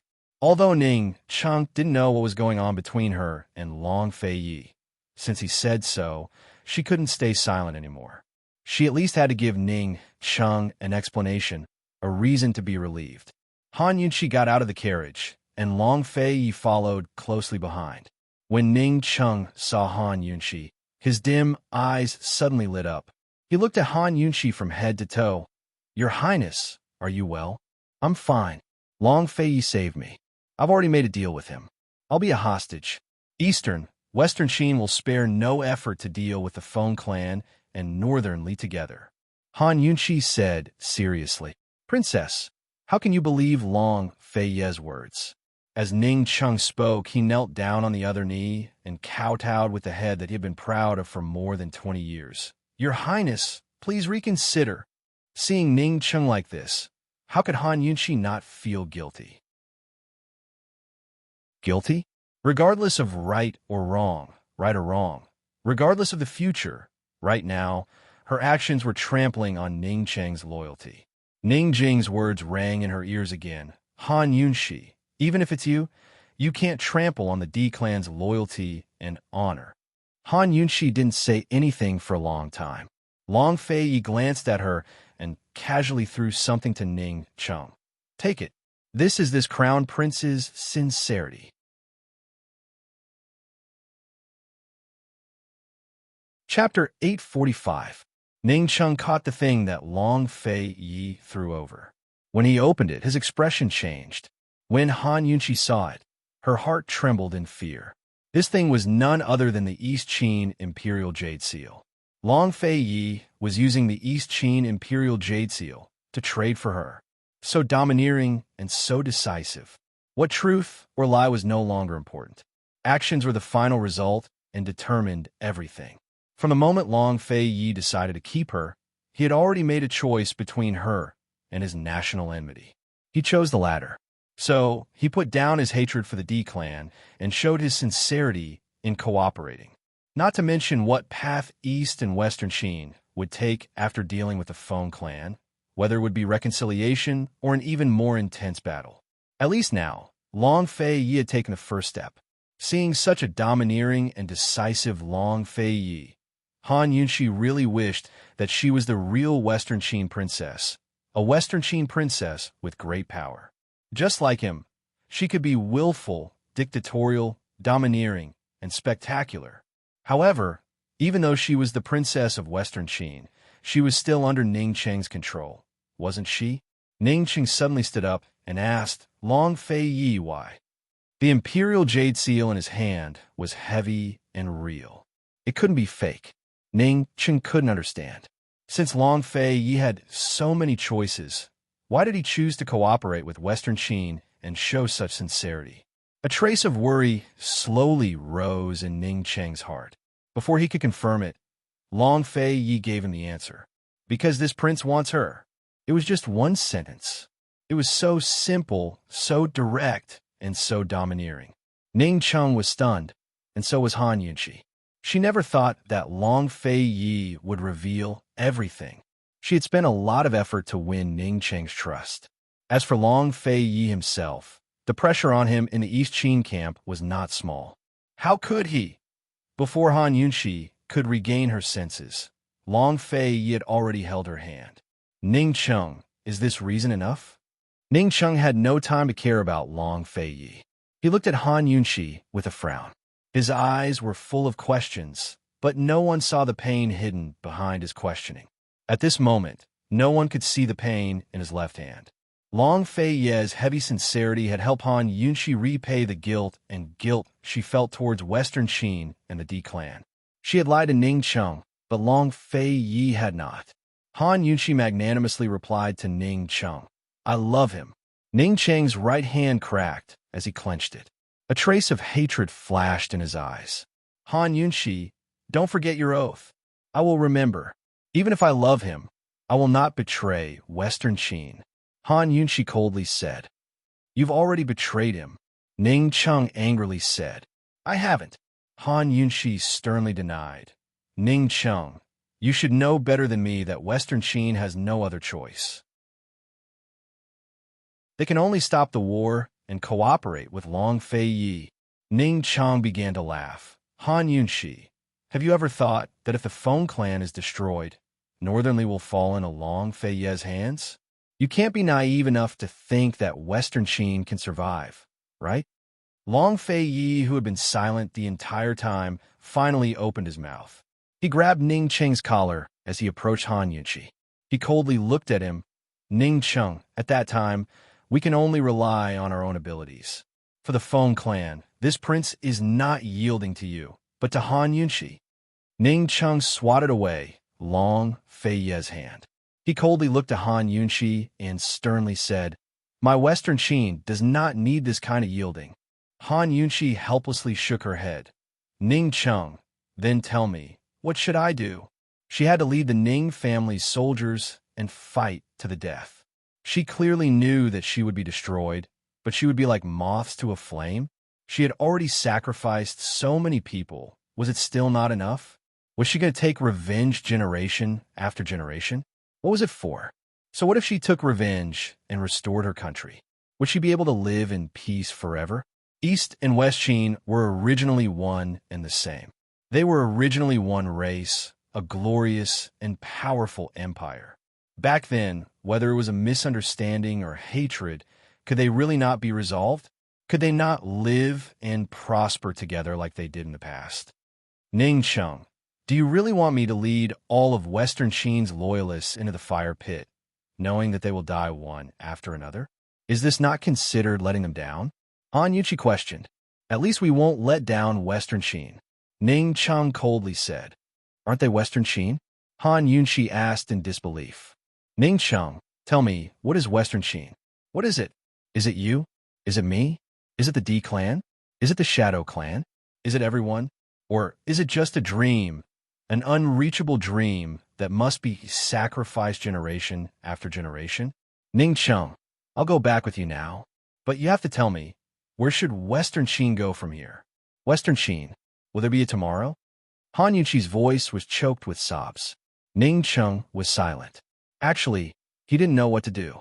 There was only one thought in his mind, which was that he didn't want this woman to leave and return to Long Fei Ye's side. Ning Cheng, the civil strife in Eastern and Western Qin was caused by an iron mine. Ningen said that East Qin abandoned the people downstream to protect the iron mine. Do you know how many mermaid soldiers the Bai clan sacrificed to resist the flood? How could East Qin ignore the Bai clan's sacrifice for an iron mine? If it's like this, why is the Bai clan still loyal to East Qin? Han Yunshi said seriously. Ning Cheng, East Qin sent the Black clan to steal the mine, but the Wind clan station in Western Qin mistakenly thought that East Qin destroyed the dam to protect the mine. Was this a misunderstanding between Eastern and Western Qin, or a misunderstanding between the Black clan and the Wind clan? Or was it a conspiracy between the two of them? You believe Long Fei Ye's sophistry? Ning Cheng smiled coldly. Long Fei Ye's eyes grew cold. If not for Han Yunshi, he wouldn't be wasting words with Ning Cheng right now. He also wouldn't have spent so much effort to hide the truth of Northern Li's situation and convince Bailey Yuanlong to call for a ceasefire. He would have personally led his troops to sweep through Tianning long ago. Ning Cheng, do you want this prince to have Bailey Yuanlong fish out the bones of the mermaid soldiers from the bottom of the Sandy River so you can take a good look? Long Fei Yi said angrily. Ning Cheng was stunned. If Long Fei Yi wasn't lying, then East Qin really didn't need to protect the iron mine and lose the Bai clan's morale. In that case, the cause of the civil war all those years ago was very likely a misunderstanding. Or perhaps, as Han Yunshi had said, a conspiracy. The Wind clan. Ning Cheng's heart trembled with fear. He remembered how the Wind and Black clans had been the vanguard during the war between the two countries.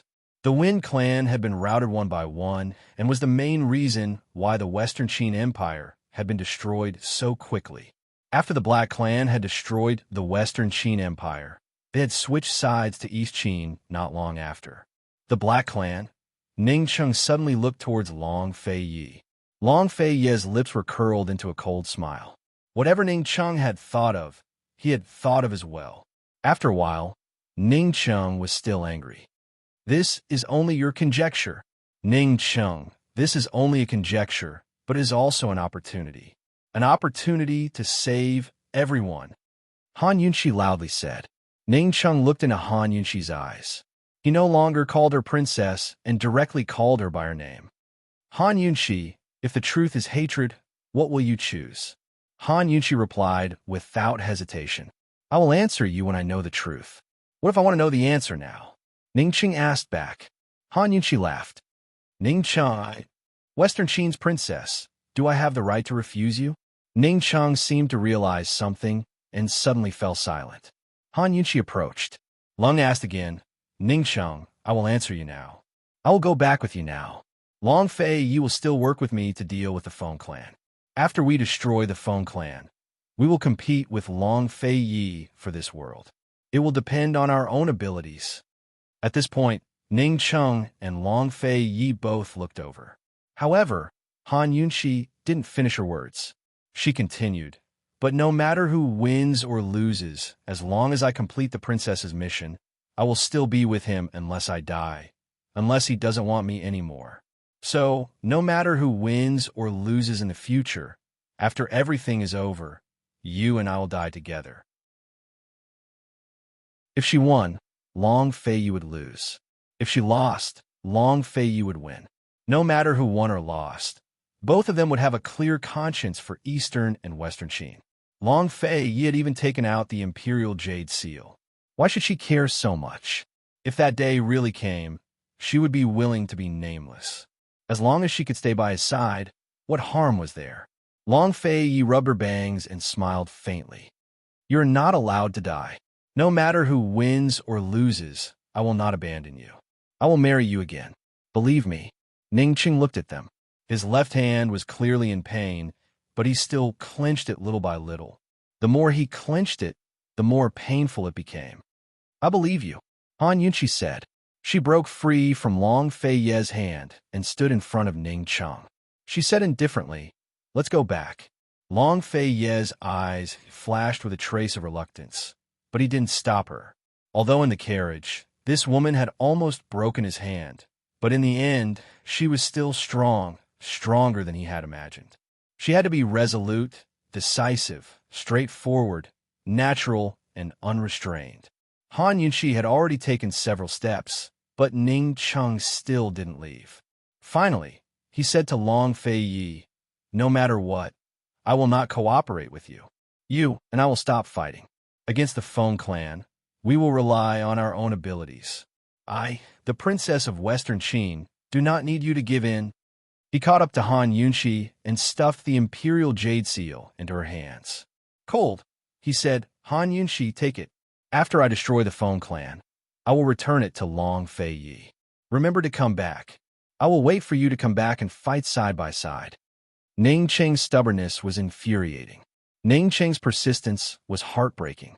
But at least he had given in and followed Han Yunxi's wishes. But at least this time, not only for Western Qin, but also for the pain and love in his hands. He was persistent to the end. He walked past Han Yunxi and left without looking back. Watching Ning Cheng's back disappear into the distance, Han Yunxi was filled with emotion. Even if Long Fei Yi stopped the war and Ning Cheng had nothing to worry about, he couldn't destroy the Phone Clan before Long Fei Yi. Long Fei Yi walked over and cold said, "He will lose for sure. You are not allowed to help him." Han Yunxi did not say anything. She would not help Ning Cheng or Long Fei Yi when it came to dealing with the Phone Clan. She would let the two of them compete. Love, hatred, defeat, victory, and defeat. It would all depend on their own abilities. It felt good to confess everything, to say the truest thoughts in the bottom of her heart. There was no deception, no guilt, and her entire heart was relaxed. This feeling was too good. She said, "Long Fei Yi, if we really can't avoid fighting, then let's have a good fight and then be together forever, okay?" Long Fei Yi grabbed her. "Let's talk about it after we catch Bai Yanqing. Why are you thinking so much? Let's go back." The word "go back" woke Han Yunxi from her complicated thoughts. Yes, why was she thinking so much? She should enjoy the present. Back in the carriage, Han Yunxi waited for a long time. She thought that Long Fei Yi would ask about the oath, but who knew that Long Fei Yi did not ask? Chapter 846. If she hadn't made that oath, Ning Cheng might not have believed Han Yunxi so quickly. Han Yunxi wouldn't have reached where she was today, either. Although Han Yunxi consoled herself that the oath had been made in the name of a Western Qin princess and not her, she still brooded over it. Long Fei Yi must have heard Ning Cheng's fierce questioning. He had no reason not to ask. Long Fei Yi found a comfortable spot to sit cross-legged and rest his hands on Han Yunxi's body. "Rub them. You were about to crush them just then. You clearly didn't want to leave, but you still showed off." Han Yunshi was too ashamed to show her face. All she could do was obediently massage his hands. As she did so, she waited and waited, but Long Fei Yi still didn't ask. In the end, she couldn't help but speak up. Long Fei Yi knit his brows. "What did you call me?" Han Yunshi was a loss for words. She wasn't stupid enough to not know what he meant. "Fei," Han Yunshi muttered. Long Fei Yi didn't speak, but stared at her. His deep, dark eyes were filled with amusement, as if he wouldn't let her go until she said something satisfactory. "Fei," Han Yunshi muttered again. Long Fei Yi wasn't satisfied and continued to stare at her. "Long Fei Yi," she simply shouted. If he hadn't reminded her, she would sometimes call him Yi, or now that he'd reminded her, she really couldn't do it. Especially under his malicious gaze, she found it even harder to open her mouth. Those two forms of address would remind her of some blushing images. Han Yunshi's shout had already startled Uncle Gao, who was driving outside, but Long Fei Yi was still indifferent. Han Yunshi pushed him away and quickly changed the topic. "Long Fei Yi, guess what I swore?" Strangely, Long Fei Yi no longer bothered about how to address her. He said with certainty, "She must be very vicious." Han Yunshi felt that the matter of addressing Long Fei Yi would not be settled so easily, but she did not have time to think about it. "Very vicious," she admitted honestly. Moreover, it was done with your before he could finish his sentence. Long Fei Yi continued, "Do you want me to be struck by lightning, torn apart by 5 horses, and bleed from my 7 orifices, or do you want me to just die?" Han Yunshi immediately muffled his mouth, but Long Fei removed her hand and clicked his tongue with a sigh. "Then he'll die a horrible death." "Han Yunshi, this prince only found out today how vicious you are." Han Yunshi lowered her head. Long Fei Yi's lips curled into an evil smile, but Han Yunshi did not see it. She sat there like a pitiful bug that had made a mistake and was waiting to be punished. Her head was almost buried in her knees. But in reality, she was hesitating. As for her identity, should she say it or not? How should she say it so that Long Fei Yi would believe and understand? Long Fei Yi stared at her for a while. In the end, he lifted her chin and forced her to look up at him. "Han Yunshi, if you can please this prince can consider forgiving you," he said in a serious voice. Han Yunshi immediately glared at him and slapped his hand away. "Long Fei Yi, I'll tell you a secret. Listen carefully. In this world, I'll only tell you one." "Could it be you want to tell another person?" Long Fei Yi asked back. "I'm serious," Han Yunshi anxiously said. "I'm also serious." Long Fei Yi really was not joking. "I'm not a Western Qin princess." Han Yunshi's words made Long Fei Yi knit his brows and look at her in doubt. Han Yunshi knew that he would have this kind of reaction. She emphasized again, "I'm serious. I'm really not a Western Qin princess." Long Fei Yi wanted to speak, but Han Yunshi tightly held his hands. "Long Fei Yi, the Han family's daughter, Lady Tianxin's daughter, you are indeed a Western Qin princess. But I'm not. I'm not the real Han family's daughter, Han Yunshi." Han Yunshi's serious expression made Long Fei Yi unable to doubt her. Didn't he also doubt the authenticity of Han Yunshi marrying into the King Qin manor? The Han Yunshi of the Han family was weak, cowardly, and also a waste in medicine. As for the Han Yunshi marrying into the King Qin manor, she was a completely different person. He had investigated countless times, but he could not find anything.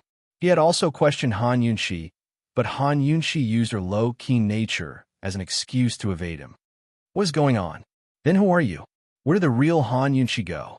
Long Fei Yi anxiously asked. If the woman in front of him was not the real Han Yunshi, not the Western Qin princess, then why did he have to care so much? Why did he have to bear so much guilt? He would no longer have to bear the guilt towards East Qin, his parents, and the Mermaid clan. He could openly bring her back now and have all the East Qin soldiers kneel before her and respect her. He could join hands with her in the future to flatten Tianning and conquer Cloud Realm. Han Yunshi could see the pleasant surprise and expectation in Long Fei Yi's anxious eyes. But how could she explain it? Long Fei Yi, she had clearly thought it through, but she still hesitated. Actually, Han Yunshi tightly held Long Fei Yi, but it wasn't enough. She tightly hugged him, and only then did she feel safe enough to tell the truth. Long Fei Yi, I don't belong to this world. My soul came from several thousand years in the future. I'm also called Han Yunshi, and my appearance is very similar to the Han Yunshi of the Han family. When I came, the Han Yunshi of the Han family was in the bridal sedan, wanting to marry you. Her soul died, and I inherited everything from her. Do you understand? Han Yunshi finally told the truth. She didn't know why the Han family's Han Yunshi had died in the bridal sedan, without any pain or illness. Rather than saying she died, it was better to say her soul disappeared. She thought that the original owner's soul must have disappeared. Otherwise, how could she be reborn? If it wasn't for that oath, she wouldn't have said all of this. Because she couldn't explain this matter, she could only speculate. Long Fei Yi was silent. His eyes looking at her were a bit stunned. Han Yunshi was suddenly afraid, but she didn't know what she was afraid of. She hugged him even tighter, as if she was afraid that she would leave him and not be able to protect him. Long Fei Yi, do you understand? I am not a Western Qin princess, but I can be considered a Western Qin princess. Han Yunshi found that her explanation was useless. Long Fei Yi didn't say anything. Han Yunshi was anxious. Long Fei Yi, do you understand? Do you believe what I said? She cupped his face in her hands and stared into his eyes. Long Fei, say something. Answer me. Long Fei Yi took her hand away. His handsome brows were still tightly knitted. He asked, Han Yunshi, since you don't belong to this world, why did you come here? Han Yunshi could only shake her head. I don't know either. Will you leave? Long Fei Yi asked again. When will you leave? Han Yunshi opened her mouth. She wanted to answer, but she couldn't. Han Yunshi, if you don't belong to this world, then do you still belong to me? Long Fei Yi asked again. His voice was very deep, and Han Yunshi was afraid. He let her hug him and lowered his head. After a while, he said in a deep voice, Answer me. Han Yunshi didn't know if she would leave or when she would leave. If she answered without knowing the situation, it would be considered a lie. She admitted it. Long Fei Yi, you lied to me so many times. If one time is 100 times, then it's a few hundred times. I lied to you once. Does that mean we're even? Long Fei Yi, I don't want to leave. Her cold hands held his face, forcing him to look up at her. However, he still didn't look up. How weak was he to suddenly become so weak? Long Fei Yi, I won't leave, she said very firmly. She let him lower his head. She simply laid down on his legs, looked up at him, and wrapped her arms around his neck. Yi, believe me, I belong to you. I'll always belong to you. They had just agreed yesterday that he wanted her to accompany him forever. Long Fei Yi, even if it's a lie, please believe it, okay? Because I also believe it. With that, Han Yunshi pressed Long Fei Yi down and kissed him. She kissed him crazily. However, no matter how she kissed him, she was still afraid. She couldn't calm the fear in her heart, let alone appease him. Long Fei Yi, you don't believe it. How can I believe what I said? Han Yunshi got up and sat on Long Fei Yi's legs. She hugged him, kissed him, and unbuttoned his clothes uncontrollably. She only wanted to give completely. She only wanted to have completely. Long Fei Yi let her go crazy. He only lowered his eyes, thinking about something. When Han Yunshi clumsily and hurriedly took off each other's clothes and took him down, Long Fei Yi woke up from his thoughts. He glanced at Han Yunshi and suddenly flipped over. He was even more out of control than she was, even crazier than she was. Uncle Gao was so shocked that he could no longer pretend to be deaf and mute. The carriage stopped abruptly, and Uncle Gao fastened the reins with a complicated expression. He retreated to one side to wait. Long Fei Yi must have been scared out of his mind. Time and time again, he wanted to crush Han Yunshi and destroy her, destroy the world. After some time, he finally collapsed on top of Han Yunshi, exhausted. Yunshi, I believe you. Really? Then he lost all strength and fell into a deep sleep on top of Han Yunshi. Han Yunshi's delicate body was covered in bruises and bruises, all of them left by him. She felt like her soul had been pierced through, but it didn't hurt at all. Perhaps only destruction could lead to rebirth. She actually found relief and release from this ruthlessness.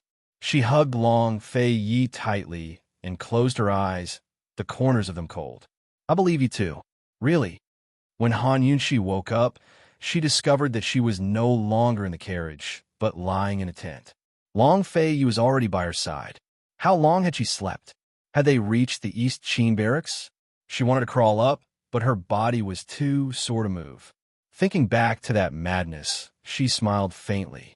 So what if I'm crazy? She lay there for a long time before she could get up.